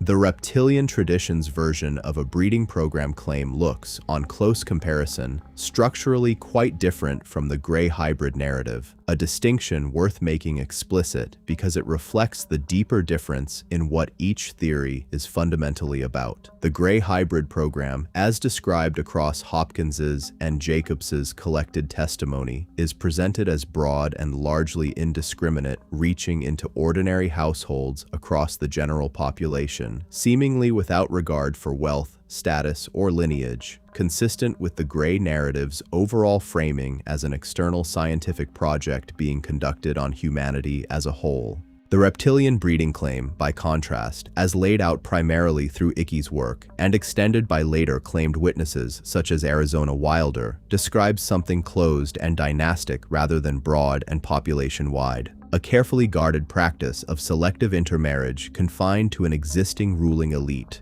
intended not to create a new hybrid population from scratch, but to preserve, generation after generation, the specific genetic inheritance of bloodlines already believed to hold power. Where the gray narrative imagines itself happening to ordinary people, largely at random, the reptilian narrative imagines itself happening among royalty, presidents, and financiers, deliberately and by design, which is precisely why the two theories, despite superficially overlapping subject matter, end up functioning as such different explanations for the same underlying fear. One describes humanity as a species being quietly studied and altered from outside. The other describes humanity as a population that has always been ruled from within by something pretending to be one of us, breeding in plain sight behind the closed doors of its own palaces and boardrooms. Both versions of the breeding and abduction claim share one further common feature that has proven essential to their long-term survival as belief systems: an alleged government awareness of and complicity in the program itself. Abductees in both traditions frequently report a sense that official institutions know what is happening and either cannot or will not intervene, a suspicion that moves the story out of the realm of purely personal encounter and into the far larger architecture of claimed cover-up, secret agreement, and underground collaboration between human authorities and non-human powers that has defined UFO conspiracy culture since Roswell. That architecture, the alleged treaties, the secret committees beyond MJ-12, the underground bases said to house joint human-alien research programs, and the whistleblowers who have claimed direct personal knowledge of all of it, forms the next major thread of this documentary's investigation, beginning with the specific claim that has done more than almost any other single piece of testimony to shape the modern popular image of a secret government alliance with beings from beyond Earth. MJ-12, alleged treaties, and the architecture of the cover-up. Every version of the gray alien narrative, and a significant portion of the reptilian narrative as well, depends on a second claim running underneath the primary story of encounter and abduction: that human governments, and the United States government above all, have known the truth since at least 1947 and have built a durable, compartmentalized apparatus to keep that truth from the public. This part of the mythology has its own history, largely separate from the personal testimony of abductees, built instead from leaked documents, retired officials with dramatic claims, and the genuine, well-documented fact that the American national security state really has kept real secrets about real technology for real decades. A fact that conspiracy researchers frequently cite as proof of concept for the far larger secret they believe is being managed the same way. The starting point for this thread is the same majestic 12 documents introduced earlier in this documentary, the 1984 papers purporting to show a secret Eisenhower-era committee formed to manage recovered extraterrestrial material. Papers that document examiners have identified as containing serious anachronisms and forgery indicators, including a Truman signature apparently lifted from an unrelated authentic letter. Despite that widely reported conclusion, the MJ-12 concept did not disappear from the mythology, it expanded. Throughout the 1980s, a loosely connected group of intelligence community figures and defense insiders, using bird-themed code names such as Falcon, reportedly fed selective and often contradictory information about UFO secrecy to researchers and journalists, a network that came to be known within UFO research circles as the Aviary. Some researchers have argued the Aviary represented a genuine, if fragmentary, channel of real insider disclosure. Others, including several UFO researchers who spent years trying to verify aviary-sourced claims, concluded that at least some of the network's members appeared to be engaged in deliberate disinformation, whether as a matter of personal amusement, reputational self-interest, or, some have speculated, an actual intelligence community effort to muddy public understanding of unrelated classified programs by burying them under an ever-thickening layer of UFO folklore. Long before MJ-12 or the Aviary entered the picture, the United States government had already run a real, official, and now fully declassified investigation into UFO reports, a fact that conspiracy literature has treated in sharply different ways depending on which side of the argument is doing the treating. Project Blue Book, the third and longest running of a sequence of Air Force UFO investigation programs following the earlier Project Sign and Project Grudge, operated from 1952 to 1969 and formally examined more than 12,000 individual UFO reports over its lifetime. The program was closed following a study commissioned from the University of Colorado and led by physicist Edward Condon, whose 1968 report, generally known as the Condon Report, concluded that the available evidence did not not support the view that UFOs represented a threat to national security or evidence of extraterrestrial visitation, and recommended that continued government-funded investigation was not scientifically justified. Roughly 6% of the cases Project Blue Book examined over its 17-year run were never resolved to the investigators' satisfaction and remained officially classified as unidentified. Skeptics of the extraterrestrial hypothesis point to the other 94%, explained through misidentified aircraft, weather phenomena, astronomical objects, balloons, and a smaller number of confirmed hoaxes, as evidence that the vast majority of UFO reports have entirely mundane explanations once properly investigated. Believers point to the unresolved 6%, a residual of several hundred cases investigated by trained personnel and still left officially unexplained, as evidence that something genuinely anomalous was occurring behind the otherwise conventional statistics, a disagreement over the same underlying data that has never been resolved and that continues to structure how each side discusses the government's historical UFO record today. Perhaps no single claim has done more to shape the popular image of a formal human-alien alliance than the enduring legend of a treaty personally negotiated by President Dwight Eisenhower. In its most common form, the story holds that Eisenhower met privately with representatives of an extraterrestrial delegation, most often placed at Edwards Air Force Base in California in February 1954, and that the meeting produced a formal agreement in which the visiting beings were granted freedom to conduct abductions and animal mutilations on the condition that advanced technology would be shared with the United States and that the entire arrangement would remain permanently classified. The story's earliest identifiable source is a 1954 letter written by a spiritualist named Gerald Light, describing a supposed meeting he claimed to have knowledge of, a letter that circulated privately for years before being picked up and substantially expanded by later UFO authors through the 1980s and 1990s.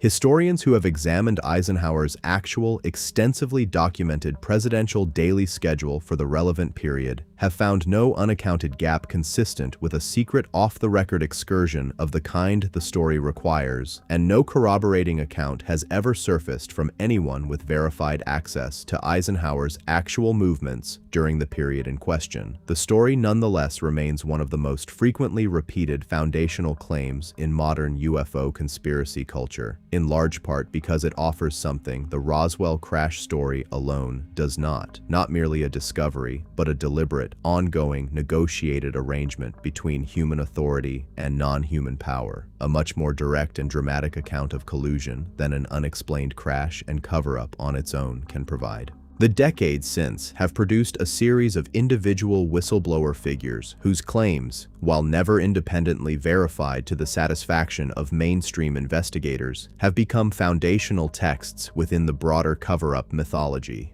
Bob Lazar became a significant figure within the community beginning in 1989, when he claimed to have worked as a physicist at a secret facility known as S4, located near the Nevada test site adjacent to the classified Groom Lake facility, popularly known as Area 51, reverse engineering captured extraterrestrial spacecraft using a stable, super-heavy element he referred to as Element 115 for a claimed gravity manipulation propulsion system. Investigative journalists who examined Lazar's claimed academic credentials found no record of the degrees he said he held from MIT and Caltech, and no employment record at Los Alamos National Laboratory, where he claimed prior work experience, discrepancies that have never been satisfactorily resolved by Lazar himself and that have led most independent investigators to treat his account with substantial skepticism, even as it remains one of the most widely cited and culturally influential individual testimonies in the entire history of Area 51 conspiracy culture, renewed for a new generation by a 2018 documentary revisiting his claims. A separate and similarly influential account came from retired Army Colonel Philip Corso, who published a 1997 book titled The Day After Roswell, claiming that he personally oversaw the covert distribution of recovered alien technology to American defense contractors during his military career, crediting this program with secretly seeding the development of technologies including fiber optics, Kevlar, and integrated circuits. Historians of technology have pointed out that each of these innovations has a well-documented, independently verifiable development history involving named inventors, research institutions, and patent records that leaves no unexplained gap requiring an alien origin, and several of Corso's own former military colleagues publicly disputed both the access and the role he described holding during his service. Area 51 itself occupies a genuinely unusual position within this story because, unlike most locations in UFO folklore, it is a real facility with a real and, for decades, genuinely classified history, one the United States government did not officially acknowledge by name until 2013, when a set of declassified CIA documents confirmed the base's existence and its historical role, testing classified aircraft, including the U-2 spy plane and the A-12 and SR-71 Blackbird reconnaissance aircraft. Conspiracy researchers frequently cite this decades-long, genuinely maintained secrecy as direct proof that the American government is fully capable of concealing extraordinary technological programs from the public for generations at a time, an argument with real force behind it, since the secrecy in question was entirely real.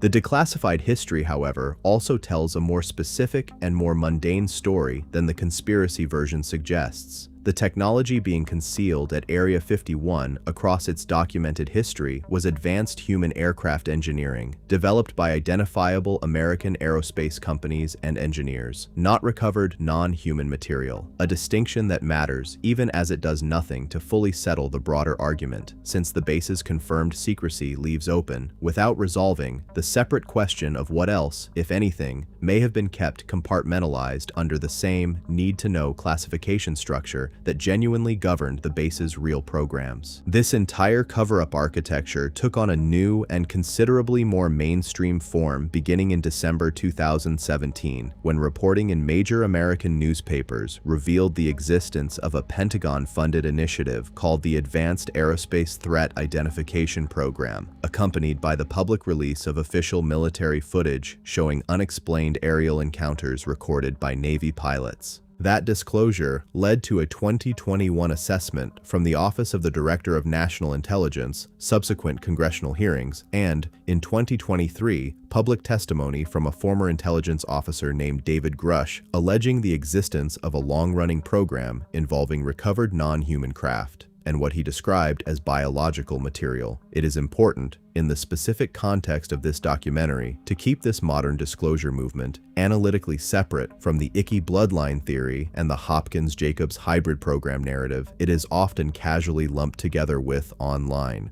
The official congressional testimony and government reporting on unidentified anomalous phenomena, whatever conclusions one draws from it, has consistently focused on unexplained aerial observations and possible non-human intelligence in general terms, and has not endorsed, referenced, or provided support for the specific reptilian shape-shifting bloodline claims or the detailed gray hybrid breeding program narrative described earlier in this documentary, a distinction frequently lost in casual online discussion, but one that matters considerably for anyone trying to evaluate what, if anything, current official interest in the subject actually confirms. Beneath both the older Cold War-era cover-up claims and the newer congressional disclosure movement lies a specific, recurring physical setting that conspiracy literature returns to again and again. Not merely secret files or secret meetings, but secret places, facilities said to exist beneath the American desert and elsewhere around the world, where the alleged collaboration between human authorities and non-human powers is said to physically take place. It is to those alleged underground bases and the specific disputed testimony behind the most famous of them that this documentary turns next. Dulce Base and the Underground Joint Occupation claims. No single location in modern UFO folklore carries more weight or rests on a more thoroughly documented origin story of its own than the alleged underground facility said to exist beneath Archuleta Mesa, just outside the small town of Dulce, New Mexico. According to the claims that have circulated since the early 1980s, Dulce Base is a vast multi-level joint installation operated collaboratively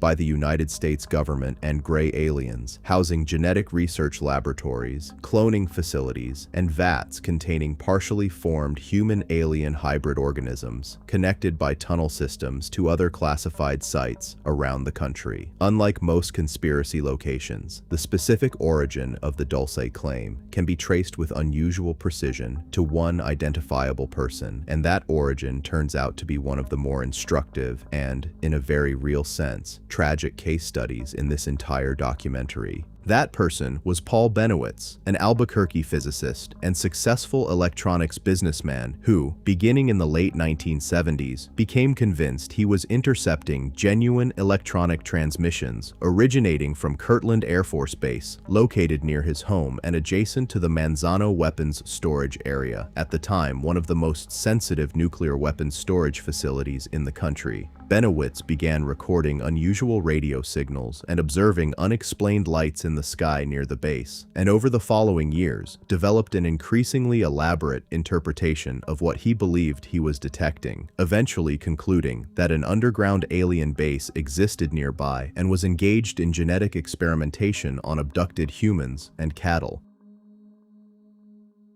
What later investigative reporting, most thoroughly compiled by writer Greg Bishop in his book Project Beta and corroborated by journalist George Knapp's independent research, established was that Benowitz had, entirely unknowingly, stumbled into genuine sensitivity around real but mundane classified activity at Kirtland connected to nuclear weapons security, and that Air Force counterintelligence personnel, alarmed by his persistent and increasingly public investigation, made a deliberate decision to feed him a stream of fabricated and exaggerated UFO-related material, reasoning that a private citizen chasing aliens would draw far less unwanted attention to genuinely classified nuclear security matters than a private citizen correctly identifying real security gaps. Benowitz's mental health deteriorated severely over the following years, under the combined weight of his own escalating fears and the deliberate disinformation being fed to him, and he was eventually hospitalized for psychiatric care. The specific claims he developed and publicized during this period, most importantly the alien base beneath Dulce, went on to become foundational texts within the broader UFO research community, even after Benowitz's own personal crisis and the government disinformation campaign behind much of his material became widely documented and known within the field itself. The Dulce narrative did not end with Benowitz. Through the late 1980s and into the 1990s, a second figure calling himself Thomas Costello, who claimed to have worked as a security guard inside the facility, added extensive further detail to the story, describing 7 distinct underground levels, laboratories containing rows of large vats holding malformed hybrid creatures at various stages of development, and, most dramatically, an armed confrontation in 1979 between human security personnel and gray occupants of the base, an incident that came to be known within the community as the Dulce Wars, said to have resulted in dozens of human deaths after a security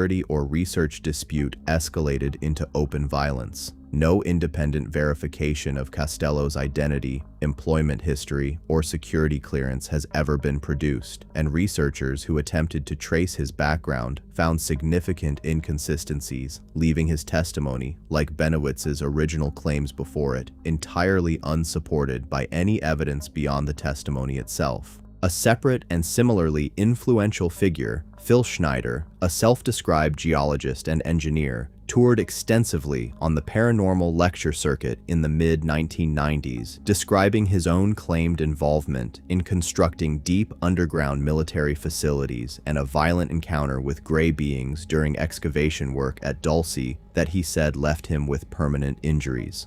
Schneider died in January 1996, an event officially ruled a suicide by the medical examiner, a finding that a number of conspiracy researchers who knew him have publicly disputed, arguing his death was connected to his public claims, a dispute that, as with so much of the material surrounding Dulce, has never been resolved through any independently verifiable evidence on either side. The Dulce mythology exists within a considerably broader claimed network of similar joint human-alien underground installations said to be distributed around the world, sometimes referred to collectively in the literature as deep underground military bases, connected, according to the more elaborate versions of the theory, by high-speed tunnel and rail systems allowing rapid, undetected movement between sites. Alongside Dulce and the Nevada facilities already discussed in the previous part of this documentary, believers frequently cite the Pine Gap Joint Defense Facility in Central Australia, a real jointly operated Australian-American satellite communications and signals intelligence installation whose genuine, publicly acknowledged secrecy, similar to Area 51's, is often cited as circumstantial support for the far more extensive underground base network the broader theory describes, despite no independently verified evidence connecting Pine Gap's actual disclosed intelligence function to any extraterrestrial activity. The most elaborate and most recent extension of this underground base mythology arrived not through claims about facilities beneath the Earth's surface, but through claims about a program operating above it entirely, the secret space program theory, which gained substantial traction through online interviews and independent media beginning in the early 2010s. In its most developed form, promoted especially by figures such as Corey Goode and the late aerospace engineer William Tompkins, the theory holds that a highly advanced space program, entirely separate from and far more capable than NASA's public program, has existed in secret since as early as the 1950s or 1960s, using reverse-engineered anti-gravity propulsion to maintain operational bases on the Moon and Mars, and to conduct ongoing diplomatic and military relationships with multiple distinct extraterrestrial factions, some described as benevolent and cooperative, and others, frequently including reptilian groups, described as hostile or exploitative, weaving both the gray and reptilian mythologies together into a single, sprawling, multi-faction cosmology. Related individual testimony from this same period includes claims from figures using names such as Randy Kramer and Michael Relf, describing personal 20-year service terms in a secret Mars colony defense force, followed by a claimed process of artificial age regression and memory alteration used to return them to ordinary civilian life with no conscious record of their service. As with every underground base claim examined in this part of the documentary, no physical evidence, verifiable documentation, confirmable identity records, or independent corroboration exists for any element of the secret space program narrative, and individual accounts from its most prominent promoters have frequently and substantially contradicted one another on basic details of timeline, personnel, and technology whenever directly compared. Taken together, the underground base and secret space program claims examined in this part share a specific and instructive pattern that distinguishes them from the earlier, more abstract cover-up architecture discussed previously.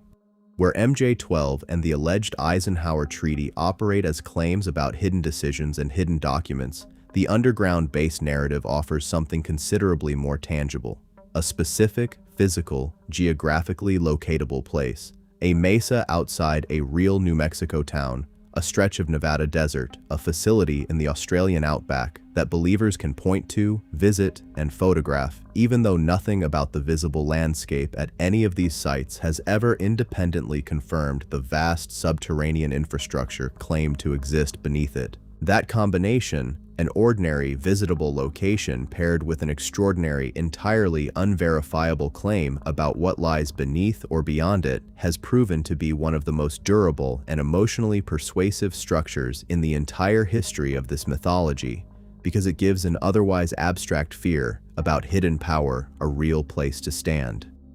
Understanding why that combination works so effectively on the human mind, why a story built almost entirely on uncorroborated personal testimony can feel, to millions of people, more convincing than the absence of any physical evidence should allow, requires stepping back from the specific claims of Roswell Dulce, and Area 51 all together, and looking instead at what cognitive science and the psychology of belief have to say about why the human brain finds a hidden, intentional, controlling force so much easier to accept than a chaotic, uncontrolled world with no one steering it at all. Why the human mind finds a hidden controller more believable than chaos. Setting aside every specific claim examined so far, from Roswell to Dulce to the reptilian bloodline, there remains a deeper and in many ways more interesting question underneath this entire subject. Not whether the evidence for extraterrestrial control of Earth holds up, since the preceding 9 parts of this documentary have shown fairly consistently that it does not,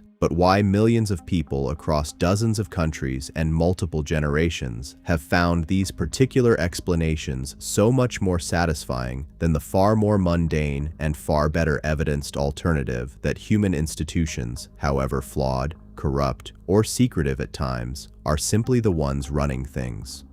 That question belongs less to the history of UFO research and more to cognitive science and social psychology, fields that have spent decades studying exactly why the human mind is built in a way that makes hidden, intentional, controlling explanations feel more natural than random, distributed, chaotic ones. A significant part of the answer begins with a basic feature of human cognition known as pattern recognition, or, when it misfires and detects patterns that are not actually there, apophenia. Human beings evolved as a species that survived by finding meaningful structure in an unpredictable environment. And that same cognitive machinery, when faced with ambiguous or incomplete information, tends to fill gaps with coherent narrative rather than leaving them as genuine unknowns. A landmark 2008 study published in the journal Science by psychologists Jennifer Whitson and Adam Galinsky demonstrated this effect directly, finding that participants who were experimentally placed in a state of reduced personal control were significantly more likely to perceive meaningful patterns in random visual noise, to see connections between unrelated events, and to endorse conspiratorial explanations for ambiguous scenarios, compared to participants who felt a normal sense of control over their circumstances. The implication is that conspiracy belief is not simply a matter of poor reasoning in isolation, but is at least partly a predictable psychological response to feeling that events are outside one's control, a response the mind appears to generate specifically to restore a sense of comprehensible order, even when the order being imagined is frightening. Closely related to this pattern-seeking tendency is what evolutionary psychologists sometimes call hyperactive agency detection, the well-documented tendency of the human mind to assume intentional agency behind ambiguous events rather than impersonal or accidental causes. The underlying evolutionary logic is straightforward. An early human who mistook a gust of wind in the grass for a stalking predator lost very little by being wrong, while one who mistook an actual predator for the wind could lose everything, and that asymmetry in cost is thought to have shaped a cognitive bias that treats "someone did this on purpose" as the default working assumption whenever a cause is unclear. Researchers who study conspiracy belief, including psychologist Rob Brotherton in his book Suspicious Minds, have described a closely connected pattern called proportionality bias, the intuitive sense that large, consequential events require correspondingly large and deliberate causes behind them. A president's assassination carried out by a single, isolated gunman, a global pandemic originating from an unremarkable and largely unpredictable spillover event, or the sheer distributed complexity of who actually holds power in modern government and finance, all tend to feel, on a purely intuitive level, disproportionately small and chaotic compared to the scale of their consequences. A hidden, coordinated, intentional force, whether a reptilian bloodline or a scientifically advanced alien species, closes that gap between the size of the event and the size of its apparent cause in a way that a true account built from accident, incompetence, and distributed institutional dysfunction simply cannot. None of this means the distrust that feeds conspiracy belief is baseless or irrational on its own terms. Actual, documented, historically proven government conspiracies and cover-ups are real and form an important part of the backdrop against which theories like the Roswell cover-up narrative take root. The Watergate scandal of the early 1970s proved beyond any reasonable dispute that a sitting American president had personally participated in covering up criminal activity conducted on his behalf.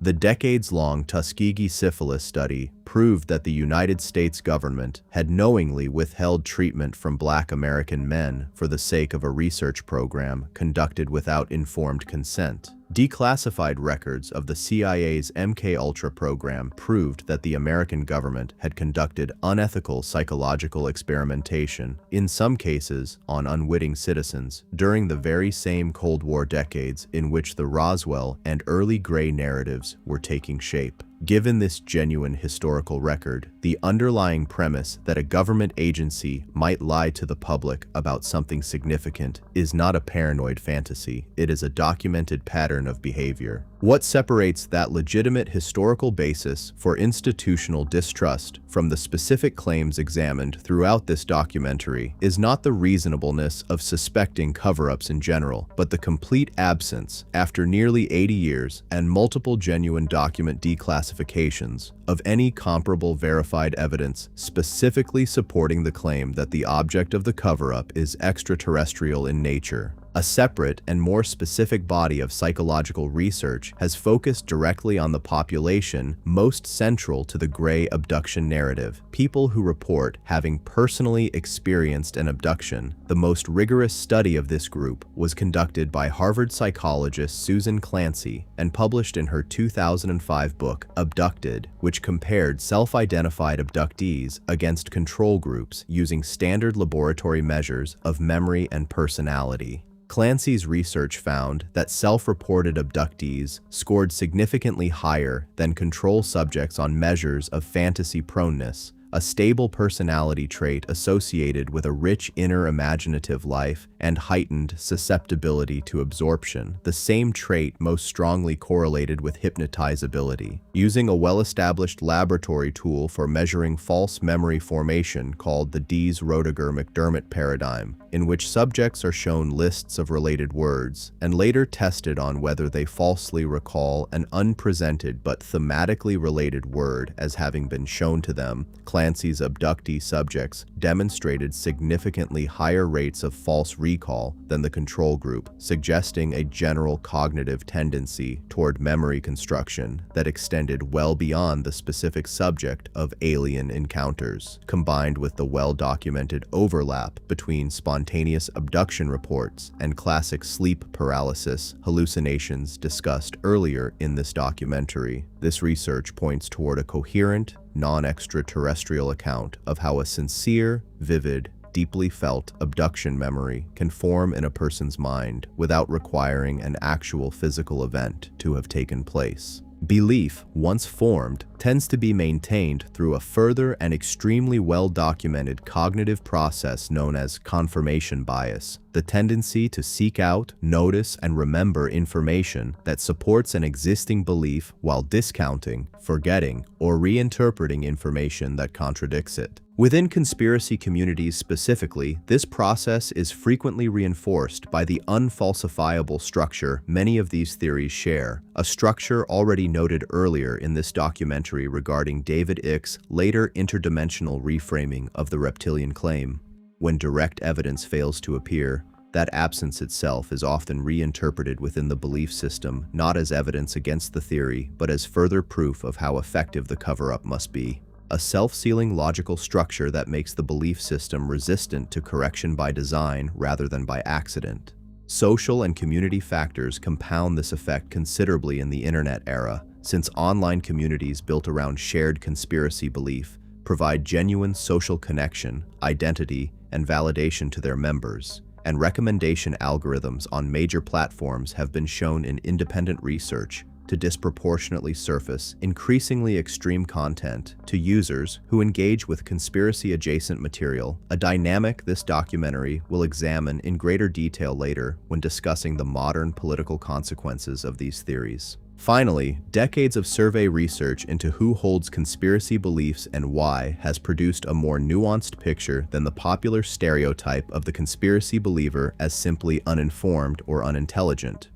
Research by cognitive scientists, including Gordon Pennycook, has found that susceptibility to conspiratorial and pseudo-profound claims correlates more strongly with cognitive style, specifically a greater reliance on fast, intuitive judgment over slower, effortful analytical reasoning than it does with raw, measured intelligence. Other research has identified modest but consistent correlations between conspiracy belief and traits including schizotypy, a subclinical tendency toward unusual perceptual experiences and pattern-based magical thinking, and collective narcissism, an inflated sense of one's own group's importance combined with a corresponding suspicion that other, more powerful groups are conspiring against it. Taken as a whole, this body of research supports a conclusion this documentary considers important to state plainly. Conspiracy belief in general, and belief in the gray and reptilian mythologies specifically, is not best understood as a symptom of stupidity or mental illness in the people who hold it.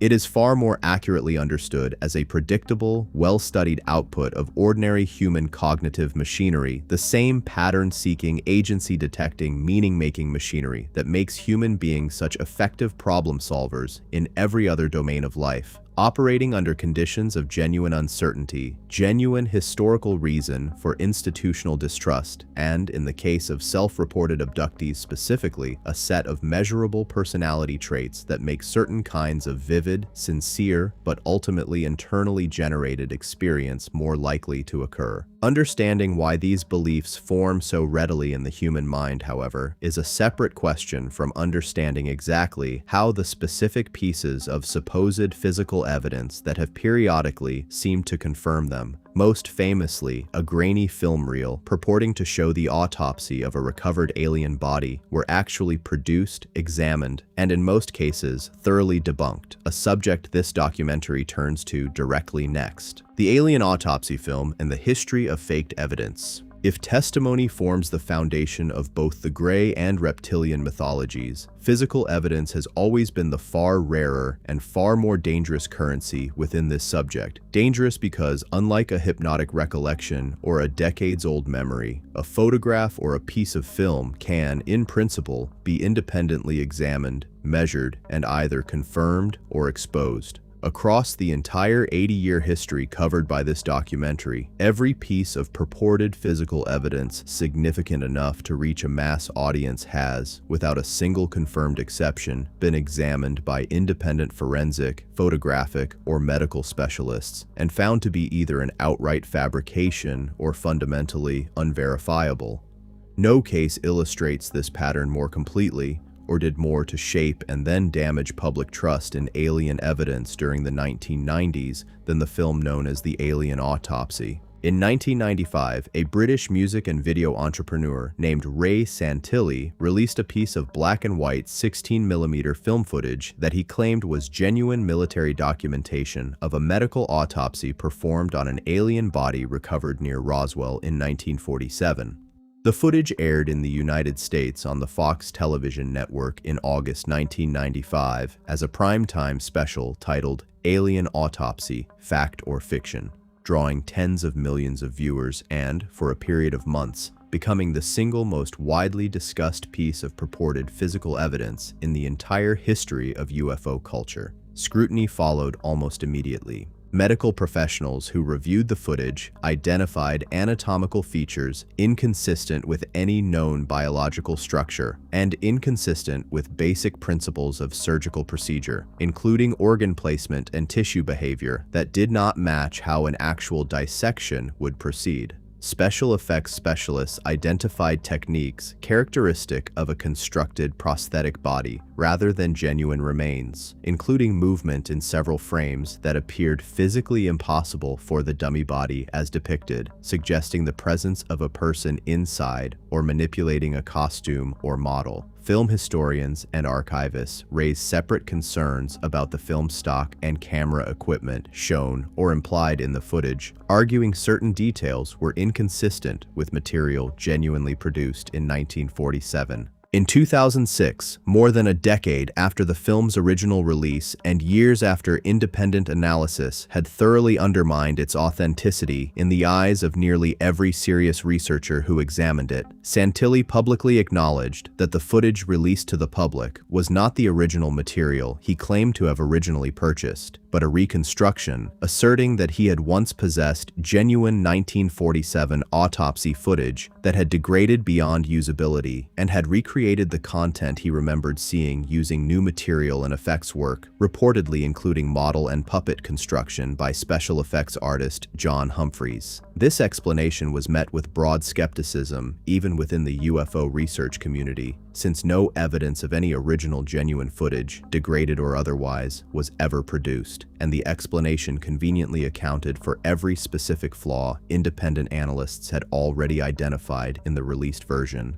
The alien autopsy film is today almost universally regarded, including by the large majority of researchers who otherwise remain open to the extraterrestrial hypothesis as a constructed hoax, though it remains, even in its thoroughly debunked state, one of the most historically influential single pieces of media in the entire genre, having shaped the visual expectations of an entire generation of viewers regarding what alien remains supposedly look like. The pattern established by the alien autopsy case, sensational release, mass public exposure, independent forensic examination, and eventual exposure, has repeated itself with remarkable consistency across nearly every other major piece of physical evidence produced in support of these theories. In 2015, a set of purported original 1947 photographs showing an alien body were presented to a paying live audience at a promotional event funded through crowdsourced contributions, generating substantial pre-event media coverage and speculation.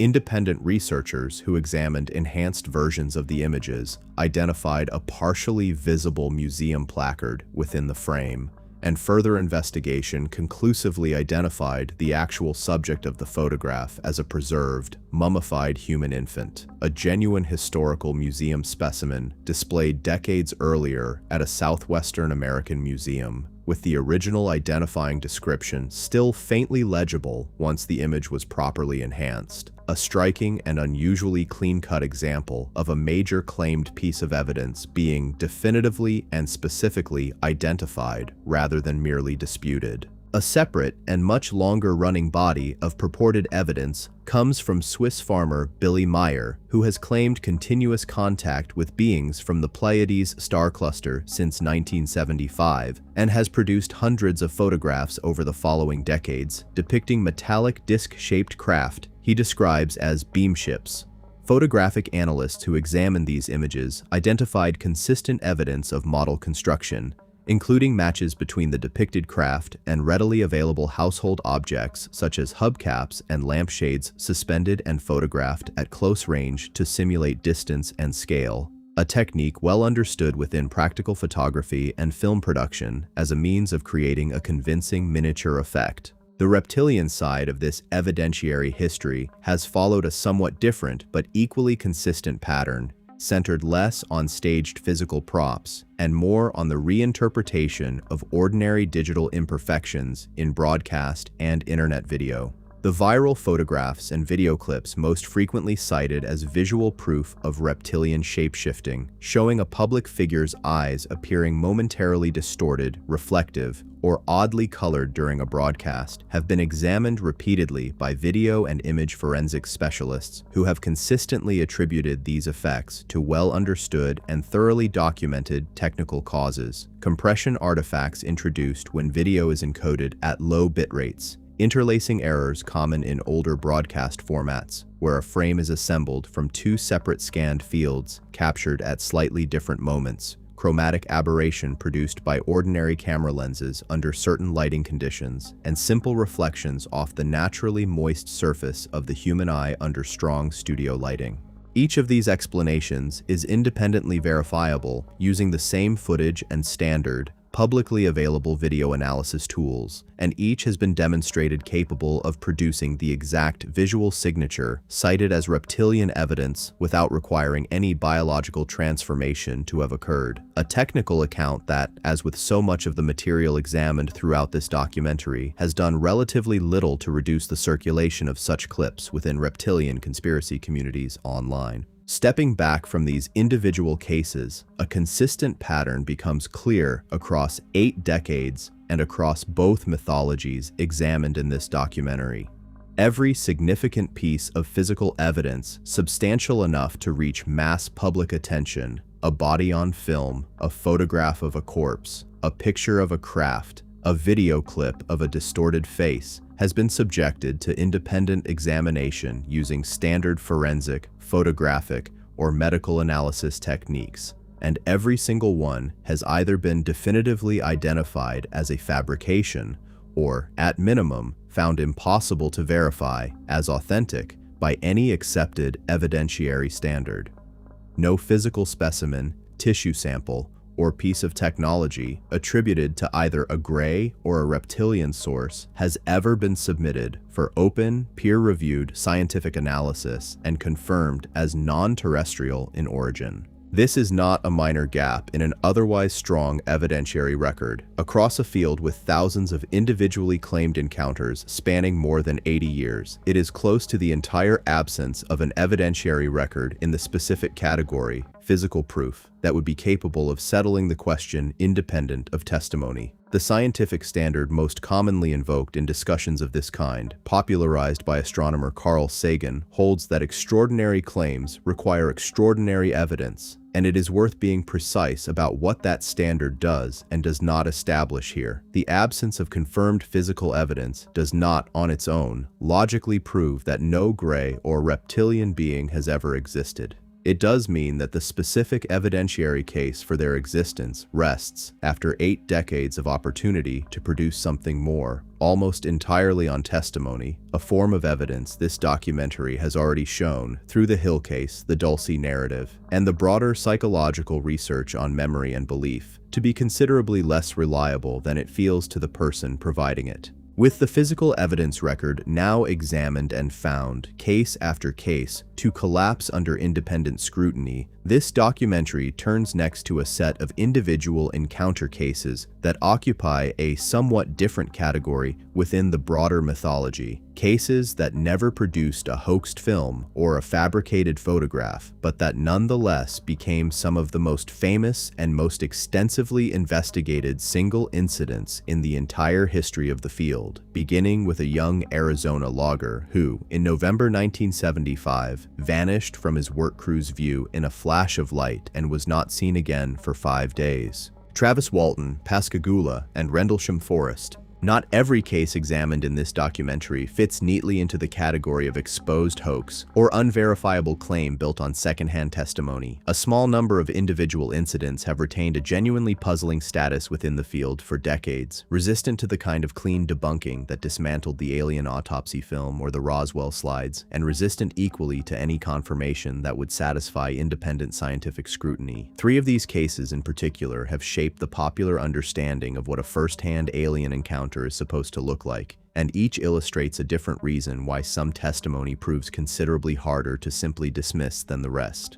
On the evening of November 5th, 1975, a 6-man logging crew working under a United States Forest Service contract in the Apache Sitgreaves National Forest of eastern Arizona was driving out after a day's work when the crew reported seeing a glowing, disc-shaped object hovering near a clearing. According to the account given by all 6 men, one of them, 22-year-old Travis Walton, left the truck and approached the object on foot, at which point a beam of light struck him and threw him to the ground. The remaining crew members, described by investigators as visibly frightened, drove away from the scene before returning a short time later to search for Walton, who was nowhere to be found. What followed was a 5-day search involving local and state law enforcement, during which investigators openly considered the possibility that the crew had murdered Walton and fabricated the UFO story to cover it up. A suspicion serious enough that several crew members were administered polygraph examinations. Most of the crew passed those examinations, a result that supported the conclusion that the men genuinely believed the account they were giving, though it is worth being precise about what a polygraph result of that kind can and cannot establish. It offers evidence that a subject is not consciously lying about their own perception of events, not independent confirmation that their perception correctly identified what actually happened. Walton reappeared 5 days after his disappearance, disoriented and dehydrated, calling his family from a gas station telephone booth in the nearby town of Heber, Arizona. In the years that followed, and partly through hypnotic regression sessions of the kind this documentary has already discussed at length, Walton described being taken aboard a craft and examined by small, large-headed beings closely matching the standard gray template. The case became one of the most extensively investigated single incidents in UFO history and was adapted into the 1993 feature film Fire in the Sky, whose considerably more graphic and violent depiction of the onboard experience, Walton has publicly stated, diverged sharply from his own account, altered for dramatic effect rather than reflecting what he says he actually recalled. Skeptics have pointed to one specific complicating detail largely absent from popular retellings of the case. The logging crew had, prior to the incident becoming public, been in contact with a tabloid newspaper offering a cash prize for the best documented UFO case of the year, a financial incentive that does not prove fabrication, but that responsible investigation cannot simply ignore. Decades later, the Walton case remains formally unresolved by mainstream standards, neither exposed as a clear hoax in the manner of the alien autopsy film, nor confirmed by any independent physical evidence, and stands as one of the clear examples in this entire documentary of testimony that has remained internally consistent over an unusually long period without ever crossing into verified fact.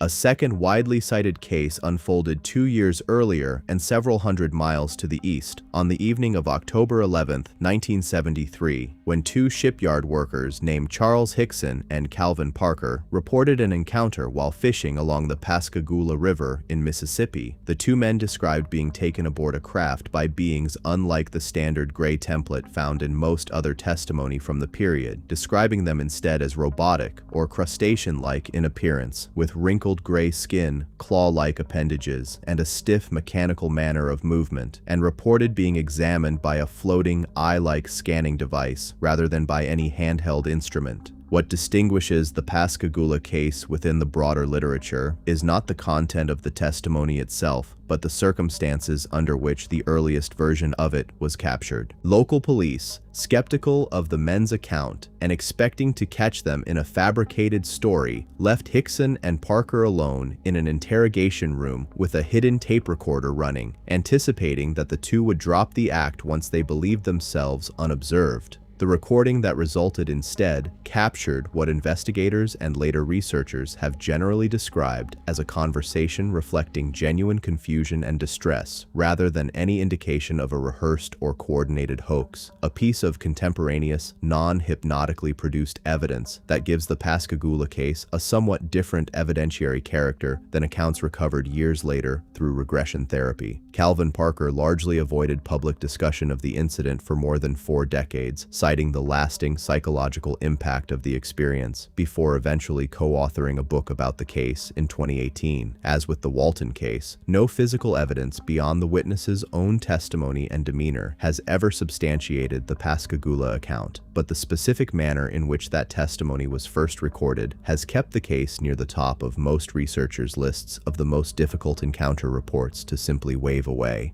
The third case in this part moves outside the United States and outside the domain of civilian testimony entirely, into a series of events reported by United States Air Force personnel stationed at the jointly operated RAF Bentwaters and RAF Woodbridge air bases in Suffolk, England, over 3 nights in late December 1980. Multiple servicemen reported strange lights and what some described as a landed craft in the adjacent Rendlesham Forest on the first night of the incident, and on a subsequent night, the deputy base commander, Lieutenant Colonel Charles Halt, personally led a follow-up investigation into the forest while narrating his observations in real time onto a handheld tape recorder, producing a contemporaneous audio record, now widely known among researchers as the HALT tape, that has never been seriously disputed as authentic and remains one of the very few pieces of primary, real-time, recorded testimony anywhere in the entire history of this subject, as opposed to testimony reconstructed later through memory, interview, or hypnosis. The tape documents Halt and his team describing unusual moving lights and at several points, instrument readings they interpreted as elevated, though the reliability and proper interpretation of those specific instrument readings has been disputed by later analysts. A subsequent memo Halt sent up his own chain of command, later released through a Freedom of Information request, formally acknowledged that unexplained lights had been observed near the base and concluded there was no threat to national security, without offering any specific alternative explanation for what had been seen, an ambiguous non-conclusion that has fueled speculation in the decades since. Proposed conventional explanations have included the beam from the nearby Orfordness Lighthouse being refracted and distorted as it passed through the forest's tree line, a bright meteor fireball independently reported over the United Kingdom around the same dates, and the star Sirius, unusually bright and low on the horizon, an explanation reportedly offered to Halt by a more experienced astronomer at the time. Halt himself, along with several other servicemen involved, has remained publicly unconvinced by these conventional explanations in interviews given in the decades since, citing physical impressions reportedly found in the forest floor at the site the following morning, a detail that, as with so much else in this case, has never been independently confirmed to the satisfaction of skeptical investigators. What unites these three cases, and what separates them from the exposed hoaxes examined in the previous part of this documentary, is not that they prove extraterrestrial contact occurred. None of them meets the evidentiary standard this documentary has applied consistently throughout, the production of independently verifiable physical evidence capable of resolving the question outside of testimony alone. What they demonstrate instead is that the phenomenon this documentary is examining cannot be reduced entirely to fraud and fabrication, however much of the broader mythology, from the alien autopsy film to the Dulcie narrative, clearly can be. Some fraction of the testimony behind these theories comes from people who, by every measure, investigators have been able to apply, from polygraph results to secretly recorded private conversations to contemporaneous field recordings made by a serving military officer, appear to genuinely believe they experienced exactly what they described, whatever the underlying explanation for that experience ultimately turns out to be. That distinction between sincerity and accuracy, a theme this documentary introduced back in its discussion of hypnosis and false memory, is nowhere clearer than in these three cases, and it is precisely that distinction, sincere testimony without corroborating proof, that has made the broader mythology so durable and so commercially valuable across the decades since, powering not just UFO research conventions and self-published books, but an entire enormously profitable industry of film, television, and popular entertainment that took the raw material examined throughout this documentary and turned it into some of the most recognizable imagery in modern global culture. How Hollywood built the modern alien in the public imagination. No conspiracy theory survives on testimony and self-published books alone. Both the Grey and Reptilian mythologies owe a substantial share of their staying power, their visual recognizability, and their entry into the minds of people who have never read a single UFO research book, to an entirely separate industry that took the raw material examined throughout this documentary and turned it into some of the most profitable and widely consumed entertainment of the last 70 years. Understanding how these theories spread requires understanding that spread not as a simple byproduct of the underlying belief, but as a commercial engine in its own right, one that has continuously reshaped public expectations of what an alien encounter is even supposed to look like. The cultural groundwork for the modern alien predates the Grey template established by the Hill case in 1961, running back through the anxious science fiction cinema of the 1950s. Films like The Day the Earth Stood Still in 1951, and more directly relevant to the reptilian tradition examined in this documentary, Invasion of the Body Snatchers in 1956, established an enduring cinematic idea that would later feed directly into Icky-era conspiracy culture. The The threat of an invader that looks entirely human, walks among ordinary people undetected, and can only be recognized through subtle behavioral or physical tells visible to a wary observer. That specific narrative structure, indistinguishable infiltration rather than open invasion, was widely understood at the time as a metaphor for Cold War anxieties about hidden communist subversion, but its underlying shape, a familiar face concealing an alien nature, would resurface decades later as the literal, non-metaphorical premise of the reptilian shapeshifter theory. The gray template itself received its first major cinematic reinforcement in 1977 when Steven Spielberg's Close Encounters of the Third Kind depicted small, slender, large-eyed beings emerging from a landed craft in a benevolent, wondrous first contact narrative that drew heavily, if loosely, on the growing body of UFO testimony circulating since the Hill case, and that introduced the basic gray silhouette to a mainstream box office audience considerably larger than any UFO book had ever reached. Spielberg returned to a related but gentler version of the same image 5 years later with E.T. the Extraterrestrial in 1982, a film explicitly designed around a friendly, non-threatening version of the small-bodied, large-eyed alien form, reinforcing the same visual template for family audiences,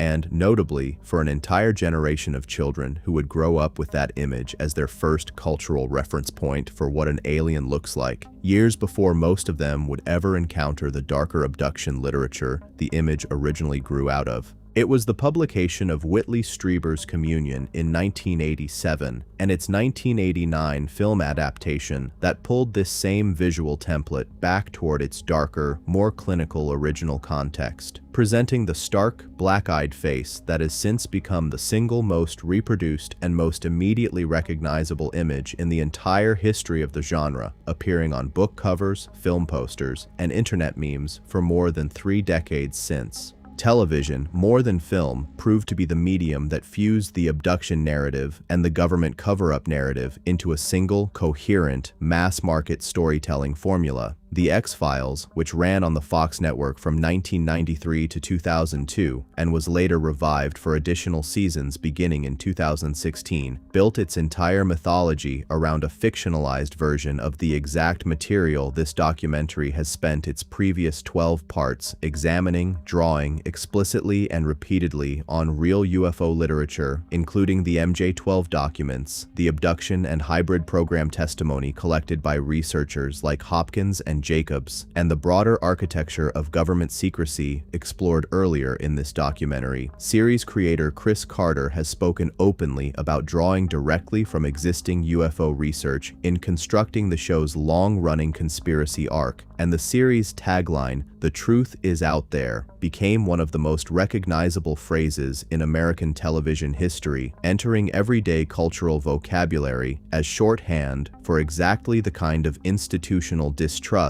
this documentary examined in its discussion of the psychology of conspiracy belief. The show's ongoing mythology also incorporated shape-shifting alien bounty hunters and colonizing hybrid conspirators operating within the human government itself, a storyline structure that ran remarkably parallel to the reptilian bloodline infiltration narrative developing in parallel through Ickey's published work during the very same decade, even though the two developed largely independently of one another. Other major releases through the 1990s further cemented specific pieces of the mythology in the public imagination. Independence Day, released in 1996, depicted Area 51 as a secret facility storing a recovered alien craft from the Roswell incident, taking a real, genuinely classified military installation and fusing it permanently for a mass audience with the specific Roswell mythology this documentary examined in its second part, regardless of the complete absence of any confirmed connection between the two in the actual documented historical record. The Men in Black film franchise, beginning in 1997, took the real folkloric tradition of mysterious government agents allegedly visiting UFO witnesses to enforce silence, a recurring element of UFO testimony since the 1950s, and transformed it into mainstream comedic entertainment. while its central plot device, a handheld device that erases a witness's memory of an encounter, offered an almost direct pop culture translation of the missing time and memory suppression themes running through decades of abduction testimony. The reptilian side of popular culture developed along a somewhat different and, in one important respect, earlier track. The 1983 television miniseries Phi and its 2009 remake depicted an alien species that appeared entirely human and arrived offering peaceful cooperation while secretly possessing a reptilian true form beneath their human disguise and harboring hostile intentions toward humanity, a premise that predates David Icke's popularization of the reptilian bloodline theory by roughly a decade and appears to have developed from older pulp science fiction traditions of alien infiltrators rather than from any direct engagement with the Anunnaki or bloodline literature examined earlier in this documentary. The cultural significance of V's earlier arrival is nonetheless considerable. By the time Icke's reptilian theory reached a mass audience in the mid-1990s, a large segment of the public had already been culturally primed through an entirely fictional and widely watched television property to find the basic premise of a reptilian creature disguised as a human authority figure, intuitively familiar rather than entirely novel. A related but distinct cultural touchstone arrived with John Carpenter's 1988 film They Live, which depicted a hidden ruling class of skull-faced alien elites controlling human society through subliminal media manipulation, visible only through a specially designed pair of sunglasses. Although the film does not depict its ruling elite as reptilian, it has been adopted extensively within online conspiracy communities as a symbolic touchstone for the reptilian and broader hidden elite mythologies. Its imagery and dialogue frequently repurposed, sometimes with deliberate irony and sometimes with apparent sincerity, in reptilian-themed conspiracy content circulating online. This entertainment industry has, over decades, also produced a durable and genuinely profitable tourism economy built directly around the mythology examined throughout this documentary. Roswell's annual UFO festival, discussed in this documentary's second part, draws large crowds and substantial local revenue every year. Nevada State Route 375, running near the boundary of the Area 51 facility, was officially designated the Extraterrestrial Highway by the state in 1996, and the small town of Rachel, Nevada, home to the Little Alien Diner and Gift Shop, has built its entire local economy around visitors drawn by Area 51 mythology. That commercial infrastructure produced one of the more striking modern illustrations of how thoroughly this material has saturated internet culture in 2019, when a satirical Facebook event titled "Storm Area 51, They Can't Stop All of Us" attracted more than 2 million people, indicating interest in a mass, obviously joking, plan to physically overrun the base's perimeter in search of hidden alien evidence. The event was intended and largely understood as internet humor, rather than a sincere call to action, and the small gathering that eventually did take place near Rachel that September was celebratory and festival-like, rather than any genuine attempted incursion. But its scale, more than 2 million people engaging publicly with a joke built entirely on decades-old conspiracy mythology, illustrates an important distinction this documentary has not yet drawn explicitly. The audience for this material is considerably larger and considerably more varied in its actual level of sincere belief than the smaller population of committed believers this documentary has focused on so far, extending outward into a much wider public that treats the same imagery as shared cultural reference and internet humor rather than literal conviction. That distinction between sincere belief and cultural familiarity matters enormously for understanding how these two mythologies actually function in the world today, and it sets up the central question this documentary has been building toward across its first 13 parts, having traced the gray and reptilian theories from their separate origins through their separate bodies of testimony, evidence, psychology, and cultural reinforcement. Which of the two, if either, has proven more durable, more widely believed, and more consequential? And what does placing them directly side by side actually reveal about the different kinds of fear each one was built, consciously or not, to answer? Gray versus reptilian, comparing the two theories head to head.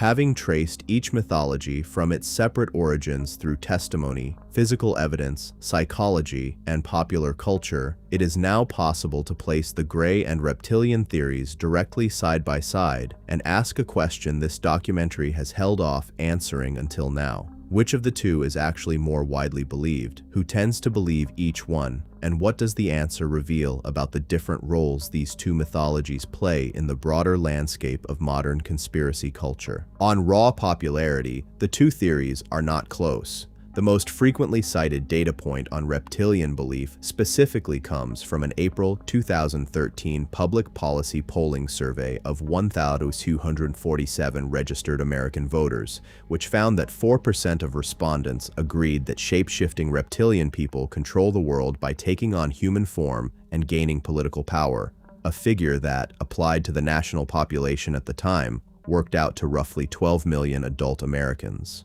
The same survey found considerably broader belief in gray-adjacent claims. 21% of respondents, more than 5 times the reptilian figure, said they believed an unidentified flying object had crashed at Roswell in 1947 and that the government had covered it up. A separate 2012 survey conducted by Kelton Research for the National Geographic Channel found that 36% of Americans, an estimated 80 million adults at the time, said they believed UFOs are real and that some of those objects represent visits from beings not of this world, a figure roughly 9 times larger than the share of the population willing to endorse the specific reptilian bloodline claim. Belief in a general government cover-up of alien contact, in other words, sits closer to the mainstream edge of American public opinion, comparable in scale to belief in a broader Kennedy assassination conspiracy, which the same 2013 survey found was held by a full 51% of respondents, while belief in a literal, shape-shifting reptilian ruling class remains, by comparison,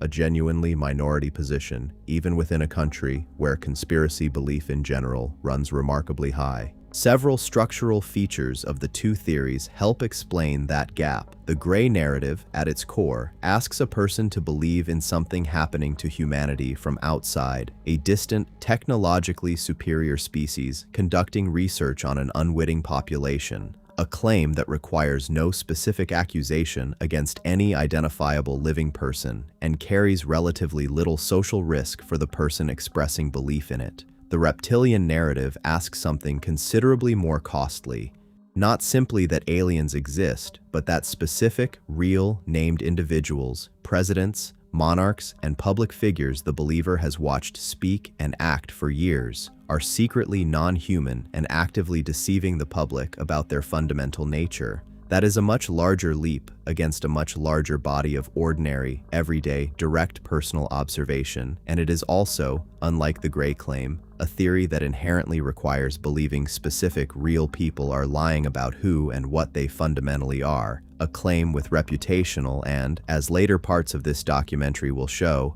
occasionally legal and physical consequences attached to it in a way that simply believing in a Roswell cover-up does not carry. The two theories also draw on meaningfully different, though sometimes overlapping, communities of believers. Researchers who study conspiracy belief, including political scientist Joseph Uschinsky, have found that general UFO and extraterrestrial contact belief correlates only loosely with political ideology and tends to cut across the political spectrum fairly evenly, drawing support from a broad, ideologically mixed population of UFO hobbyists, science fiction enthusiasts, and people with a general skeptical distrust of official government explanations, regardless of which party holds power. Reptilian belief specifically has shown a more distinctive pattern of overlap with two particular subcultures. The first is a segment of far-right and explicitly anti-Semitic online communities, a connection this documentary examined directly in its discussion of Ickey's work and the protocols of the Elders of Zion, in which the reptilian framework functions, whether consciously intended by any given individual believer or not, as a vehicle for older bloodline conspiracy tropes.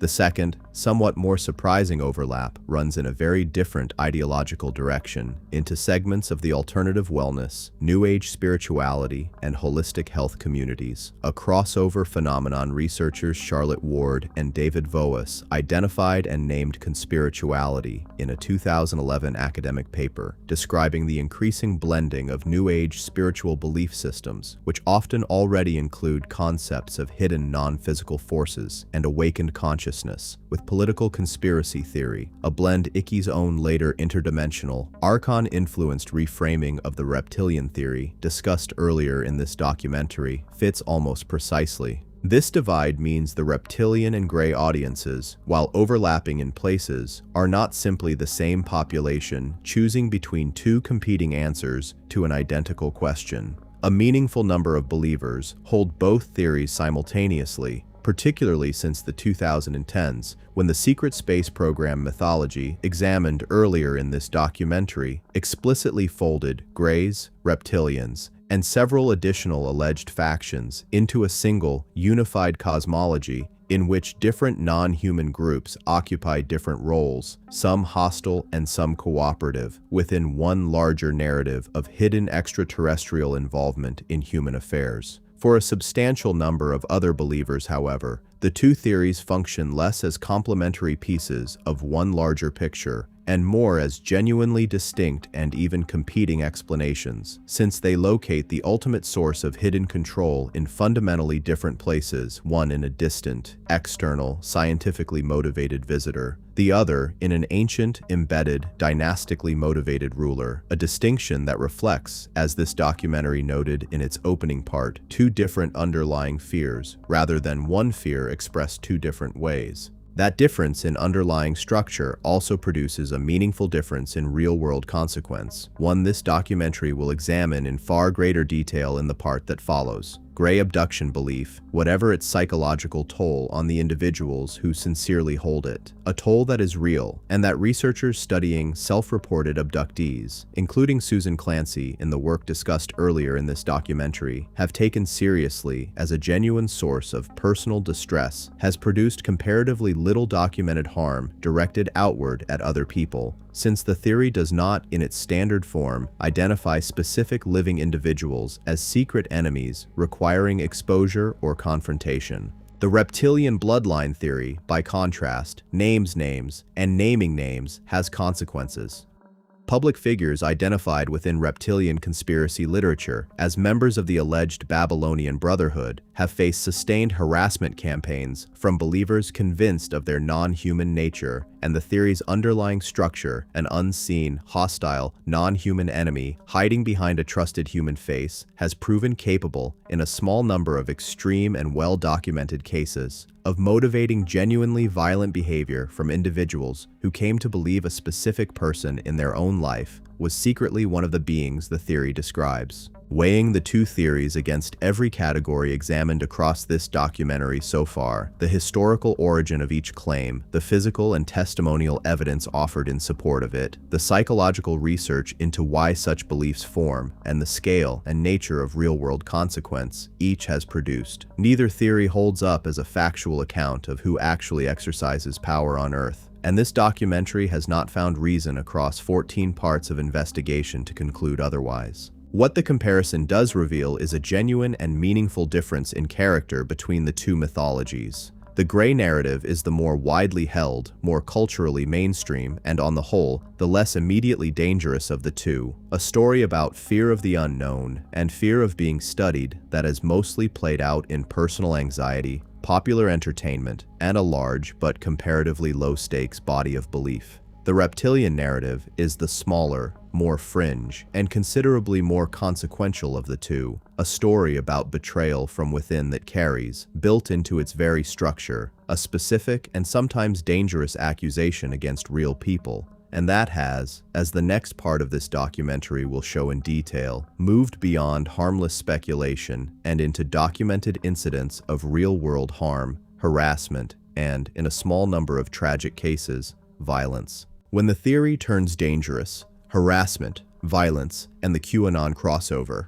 every theory examined across the previous 14 parts of this documentary has, at some level, remained a matter of belief, testimony, and interpretation. This part addresses a different and more difficult category of consequence: the small number of documented, verifiable cases in which belief in these theories, and in the reptilian bloodline theory specifically, has been directly connected to real-world violence. It is important to state plainly, before examining these cases, that the overwhelming majority of the millions of people who hold some version of these beliefs never act violently on them, and that the cases described here represent extreme and statistically rare outcomes within a much larger population of sincere, non-violent believers. It is equally important not to look away from them, because they represent the clearest evidence available anywhere in this entire documentary of a real, measurable, and sometimes fatal difference between the two mythologies being compared.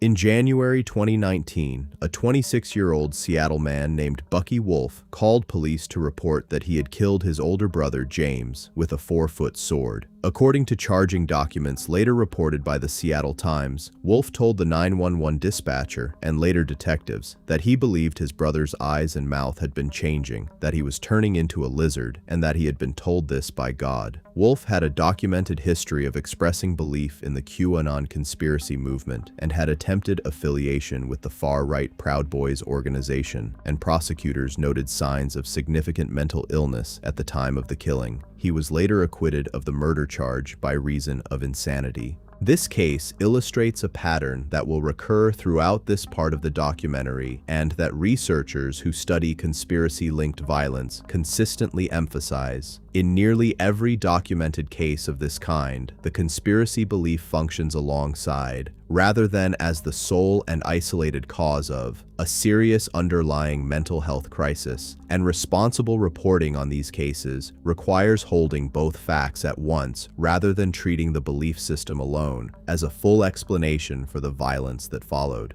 A second, considerably more widely reported case occurred in August 2021, when a 40-year-old Santa Barbara surf instructor named Matthew Taylor Coleman was arrested at the US-Mexico border and confessed to killing his 2 young children, a 2-year-old son and a 10-month-old daughter, near Rosarito, Mexico. According to the FBI affidavit filed in the case, Coleman told investigators he had been influenced by QAnon and Illuminati-related conspiracy content, and believed his children had inherited what he described as serpent DNA from their mother, leading him to conclude, in his own stated reasoning, that they would grow up to become monsters unless he intervened. Coleman was charged with the foreign murder of U.S. nationals and faced additional murder charges in Mexico. As with the Wolf case, this was an extreme and deeply disturbing outlier, rather than a representative outcome of conspiracy belief in general. But it stands, alongside the Wolf case, as direct, court-documented evidence that the specific claim examined throughout much of this documentary, that ordinary-looking people secretly carry a hidden reptilian nature, has, in at least these 2 instances, been cited by name as a direct motivating factor in the killing of a family member. Understanding how this specific claim, that human bloodlines carry a hidden reptilian or serpent inheritance, moved from David Ickey's 1990s publishing career into the belief system of individual Americans committing acts of family violence in 2019 and 2021 requires tracing one further thread this documentary has not yet fully connected: the absorption of Ickey's original reptilian bloodline theory into the much larger and more politically consequential QAnon movement that emerged online beginning in 2017.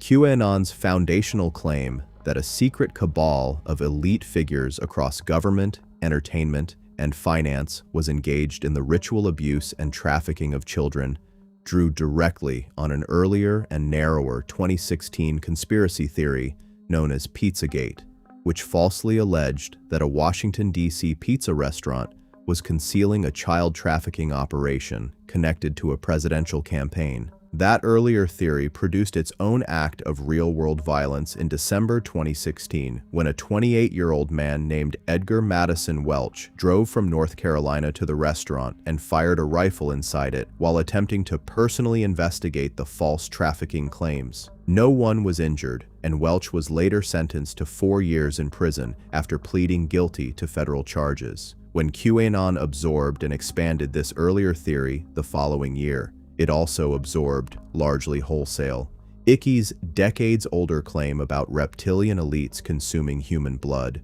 repackaging it around a real chemical compound called adrenochrome, produced through the oxidation of adrenaline, and possessing no documented psychoactive or rejuvenating properties in actual medicine, and building an entirely new claim that the same hidden elite was harvesting the substance from abused children as both a literal drug and a symbol of the group's inhuman cruelty. This specific evolution offers one of the clearest examples in this entire documentary of how conspiracy narratives recombine and mutate over time, taking a genetics and monarchy claim originally developed by a British former sports broadcaster in the 1990s and fusing it, within roughly 2 decades, into an entirely different, explicitly child endangerment-focused movement with a far larger and more politically engaged following. That fusion carried real consequences beyond the individual violent cases already described. QAnon-affiliated individuals were present in significant numbers during the January 6, 2021 assault on the United States Capitol, an event whose proximate and primary driving grievance, it is important to state accurately, was a false claim of a stolen presidential election rather than the reptilian or adrenochrome material specifically, though a number of the event's most visible participants, including a man widely photographed in face paint and a horned headdress who became known publicly as the QAnon shaman, had built substantial public profiles specifically around QAnon's broader cabal narrative, of which the reptilian and adrenochrome claims formed one recognizable component among several. Separately, reporting following the December 2020 Christmas Day bombing of a downtown Nashville street by a 63-year-old man named Anthony Warner indicated, according to accounts from people who had known him, that he had expressed belief in reptilian conspiracy theories among a broader set of paranoid beliefs in the period before the attack, though officials were never able to establish a single, complete motive for that bombing given Warner's death at the scene, and the case illustrates the genuine difficulty present throughout this entire part of the documentary of drawing a clean causal line from a specific belief to a specific violent act when so many other factors,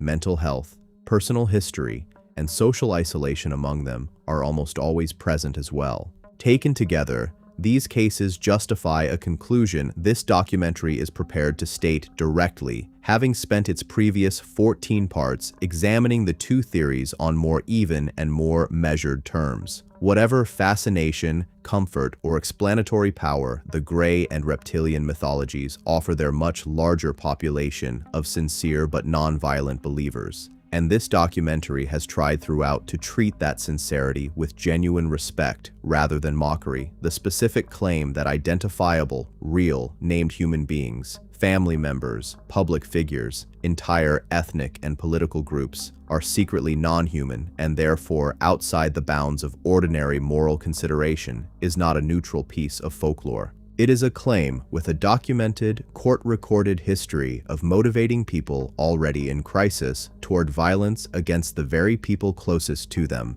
a history the gray abduction narrative, whatever psychological distress it has caused the people who sincerely believe they have experienced it, has simply not produced in comparable form. That asymmetry, more than any comparison of evidence, testimony, or cultural reach examined earlier in this documentary, is the clearest single answer available to why these two theories, despite their superficial similarity as competing claims about hidden alien rulers, ultimately belong in very different categories of concern, a distinction this documentary will carry forward into its final examination of the broader political and social forces that have kept both mythologies alive and profitable for the better part of a century. The politics of a hidden ruler. Why this question keeps coming back. Zoom out far enough from the specific details of Roswell, Dulce, and the Babylonian Brotherhood, and a much older and more general pattern comes into view. One this documentary first gestured toward in its opening part when it traced the reptilian and gray mythologies back to ancient serpent gods and sky kings. Belief in a hidden, controlling power operating behind the visible machinery of ordinary human institutions is not a 20th century invention, and it does not appear randomly throughout history.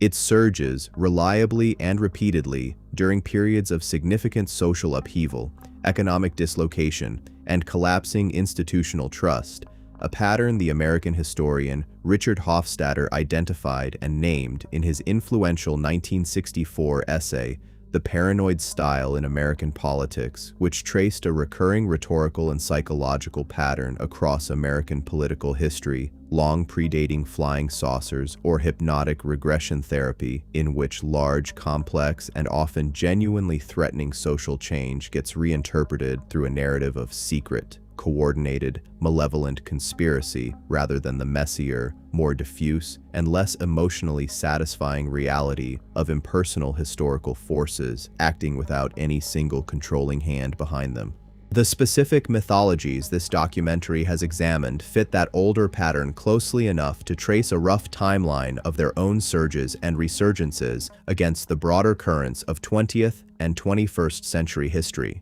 The original Roswell story, largely dormant for 3 decades, was rediscovered and reframed as a cover-up narrative in the late 1970s, in the direct aftermath of Watergate and a cluster of major congressional investigations into real, proven abuses by American intelligence agencies, a period in which institutional trust in the federal government collapsed to historic lows and remained substantially depressed for years afterward. The reptilian bloodline theory reached its fullest published form in the late 1990s, a period of accelerating globalization and growing public unease about the increasing concentration of multinational corporate and financial power, concerns that found a much more fantastical outlet in Ickey's Babylonian Brotherhood framework than they did in mainstream economic policy debate at the time. The 2008 global financial crisis, which exposed genuine and extensively documented misconduct within the banking sector, while leaving most of the institutions and individuals responsible for it largely unpunished, coincided with a renewed surge of conspiracy content specifically focused on hidden financial elites, a category the reptilian theory's core claims fit into with little modification required.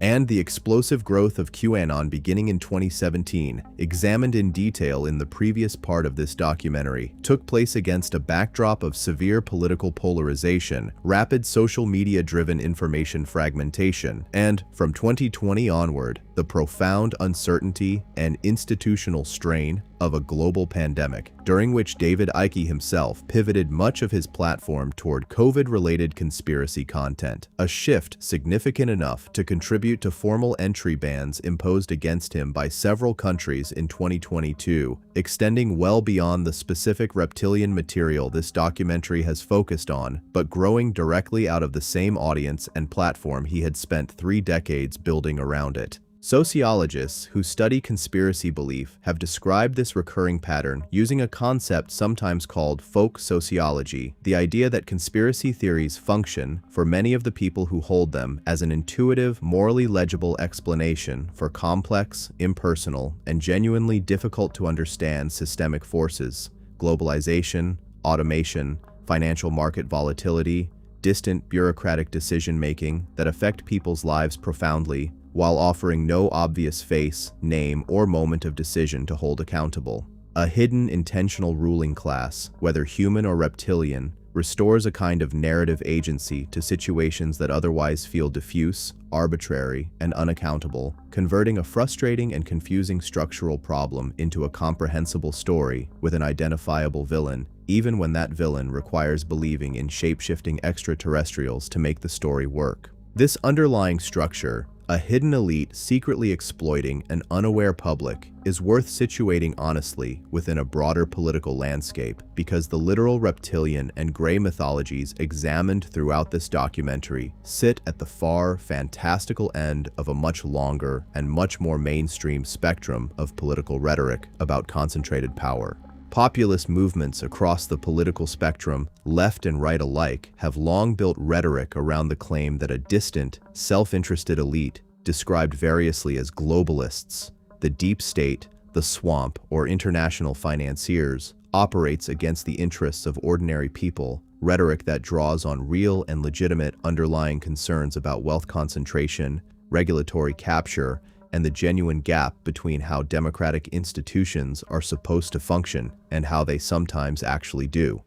This documentary takes no position on the merits of any specific mainstream political argument about power and inequality, since evaluating those arguments is a matter of ordinary political debate rather than the kind of factual and evidentiary investigation this documentary has undertaken regarding reptilians and greys specifically. What this documentary can say with confidence, based on everything examined across its previous 15 parts, is that the literal, biological, extraterrestrial version of that argument, that the hidden elite in question is not merely self-interested or poorly regulated but genuinely non-human, represents a specific and identifiable departure from evidence-based political critique into an entirely different category of claim, one this documentary has traced testimony by testimony, hoax by hoax, back to its actual origins in hypnotic regression sessions, forged government documents, and a British sports broadcaster's post-1991 reinvention.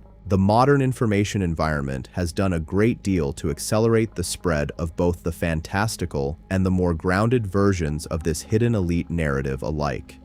Independent research into major social media and video platform recommendation systems has repeatedly found that content engagement optimized algorithms tend to surface increasingly extreme material to users who show interest in conspiracy-adjacent content, a dynamic that does not distinguish between a measured, evidence-based critique of institutional power and an unfounded claim about shape-shifting lizard people, and that has been identified by researchers studying online radicalization as a significant contributing factor in how individual viewers move, often gradually and without any single dramatic moment of conversion, from mainstream political skepticism toward far more extreme and evidence-free belief systems over the course of months or years of habitual viewing. Both the Grey and Reptilian mythologies have benefited enormously from this dynamic, finding, through recommendation-driven platforms rather than the self-published books and lecture tours of the pre-internet era, larger and more continuously engaged audiences than either theory's original creators could plausibly have anticipated in 1961 or 1994. What emerges from placing the entire 80-year history examined throughout this documentary against this much longer backdrop of historical recurrence is a conclusion that this documentary considers, in the end, more important than any specific verdict on Roswell, Dulce, or the Babylonian Brotherhood. The Grey and Reptilian mythologies are not isolated, self-contained curiosities confined to a fringe subculture of UFO conventions and self-published books. They are the most recent and most elaborately developed expressions of a psychological and political pattern that has recurred throughout recorded human history, resurfacing in different costumes, serpent gods, witch panics, forged protocols, secret space programs, whenever a society experiences the specific combination of rapid change, genuine institutional failure, and diffuse, hard-to-locate systemic power that makes the idea of a single, identifiable, controllable enemy feel more bearable than the far messier truth. Understanding that pattern does not require dismissing the sincerity of the millions of people who hold some version of these beliefs, a sincerity this documentary has tried to treat honestly and respectfully throughout. It does mean recognizing that the real answer to the question this documentary set out to investigate, who is actually running Earth, was never likely to be found in a crashed disk in the New Mexico desert or a bloodline stretching back to ancient Sumer, and that the far more difficult, far less satisfying, and ultimately far more consequential answer has been available all along in the ordinary, flawed, unglamorous, and thoroughly human institutions this documentary now turns to directly in its final part to bring the entire investigation to a close. Conclusion: the real answer to who's running Earth. This documentary opened with a question that has haunted a meaningful share of the human population for the better part of a century, and in mythological form for considerably longer than that. Is humanity actually in charge of its own planet, or does real power belong to something else? Something that has been watching, studying, or ruling from a position we were never meant to fully see. Across 16 parts, this documentary has followed that question through a New Mexico ranch in 1947, a New Hampshire highway in 1961, a British television studio in 1991, a forged Sumerian translation, a hoaxed autopsy film, a psychiatrist's hypnosis sessions, a network of claimed underground bases, and, eventually, into courtrooms where the reptilian version of that question was cited, by name, as the reasoning behind the killing of a brother and the killing of 2 young children. It is worth being direct about where that full journey actually leaves the question this documentary set out to answer. Neither the gray extraterrestrial hypothesis nor the reptilian bloodline hypothesis has produced a single piece of physical evidence capable of surviving independent scientific examination. Every photograph, every reel of film, every claimed specimen substantial enough to reach a mass audience, from the alien autopsy footage to the Roswell slides to Billy Meyer's beamship photographs, has been examined by qualified independent analysts and found to be either a demonstrable fabrication or fundamentally unverifiable by any accepted evidentiary standard. What remains, in both cases, after physical evidence is set aside, is testimony, an enormous, sincere, often deeply felt body of testimony. Produced across decades by people, this documentary has no basis for calling liars, but produced overwhelmingly through mechanisms, hypnotic regression, sleep paralysis, fantasy-prone personality traits, and the well-documented human tendency to detect intentional agency and meaningful pattern in ambiguous or frightening circumstances that the scientific and psychological research examined throughout this documentary shows to be unreliable as a method for establishing historical fact, however genuine the underlying experience felt to the person reporting it. That conclusion does not make the 80-year story. This documentary has told a story about foolishness or gullibility. It is, far more accurately, a story about ordinary human minds encountering extraordinary uncertainty and doing what human minds have always done when institutions fail.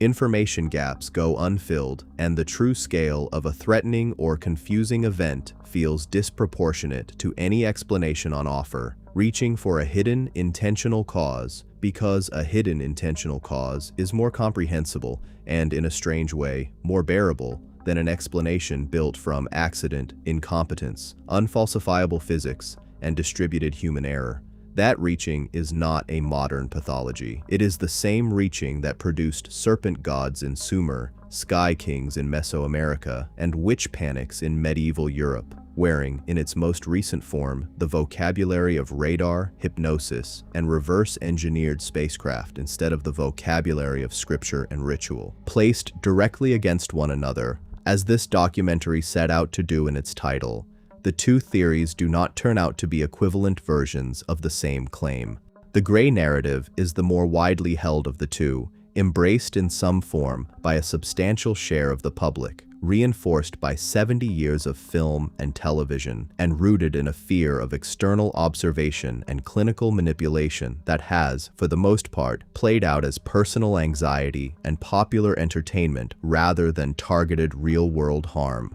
The reptilian narrative is the smaller and stranger of the two, carrying inside its very structure an older and more dangerous conspiracy tradition, a specific accusation against specific living people, and a documented, court-recorded history of motivating violence against family members by individuals already in crisis. Both theories fail the same evidentiary test. They do not fail it in the same way, and they do not carry the same cost when they are believed too literally, too completely, by someone already struggling to separate a frightening internal narrative from the people actually standing in front of them. So who is actually running Earth? Having traced every major thread of both mythologies back to their origins and found, case after case, an absence of verified evidence and a well-documented psychological and cultural mechanism for how sincere belief nonetheless formed and spread, this documentary is prepared to answer that question directly, and the answer is neither satisfying nor mysterious. Earth is run unevenly and imperfectly by the same distributed, fallible, entirely human network of governments, corporations, institutions, and individuals that a clear-eyed look at any newspaper already shows. A network genuinely capable of secrecy, genuinely capable of abuse of power, genuinely responsible for real historical crimes, including the ones this documentary cited directly: Watergate, Tuskegee, MKUltra, real events that explain, far more economically than any reptilian bloodline, why public trust in official explanations has eroded so badly over the past half-century. That network is not secretly reptilian, it is not secretly gray, it is exactly as unglamorous, as diffuse, and as frustratingly hard to hold accountable as it appears to be. And that plain structural, human explanation for how power actually works turns out to be both the least cinematic answer available, and, based on everything this documentary has examined, the only one that has survived scrutiny.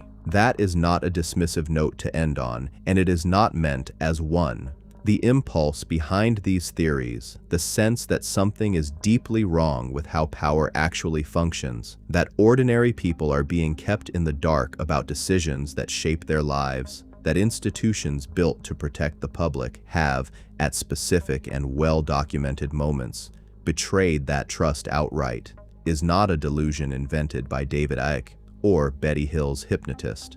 It is a reasonable response to a real historical record, misdirected toward beings that have never been found, when the far harder and far more useful work lies in scrutinizing the human institutions that actually hold the power these theories imagine reptilians and greys secretly hoarding. 80 years after a rancher in New Mexico found strange debris scattered across his land, the truth this documentary has arrived at is neither a captured saucer nor a shape-shifting bloodline. It is simply this: nothing has ever been found, everything has been checked, and the search itself, honestly conducted, is what finally answers the question the title of this documentary asked. Nobody but us is running this planet. What we do with that answer, this documentary suggests, matters considerably more than what we imagine might be hiding behind it. Thanks for watching, everyone. If you enjoyed this video, don't forget to like, subscribe, and hit that notification bell so you never miss an update. Drop a comment below with your thoughts. I love hearing from you. Check out more videos on the screen, and I'll see you in the next one. Take care.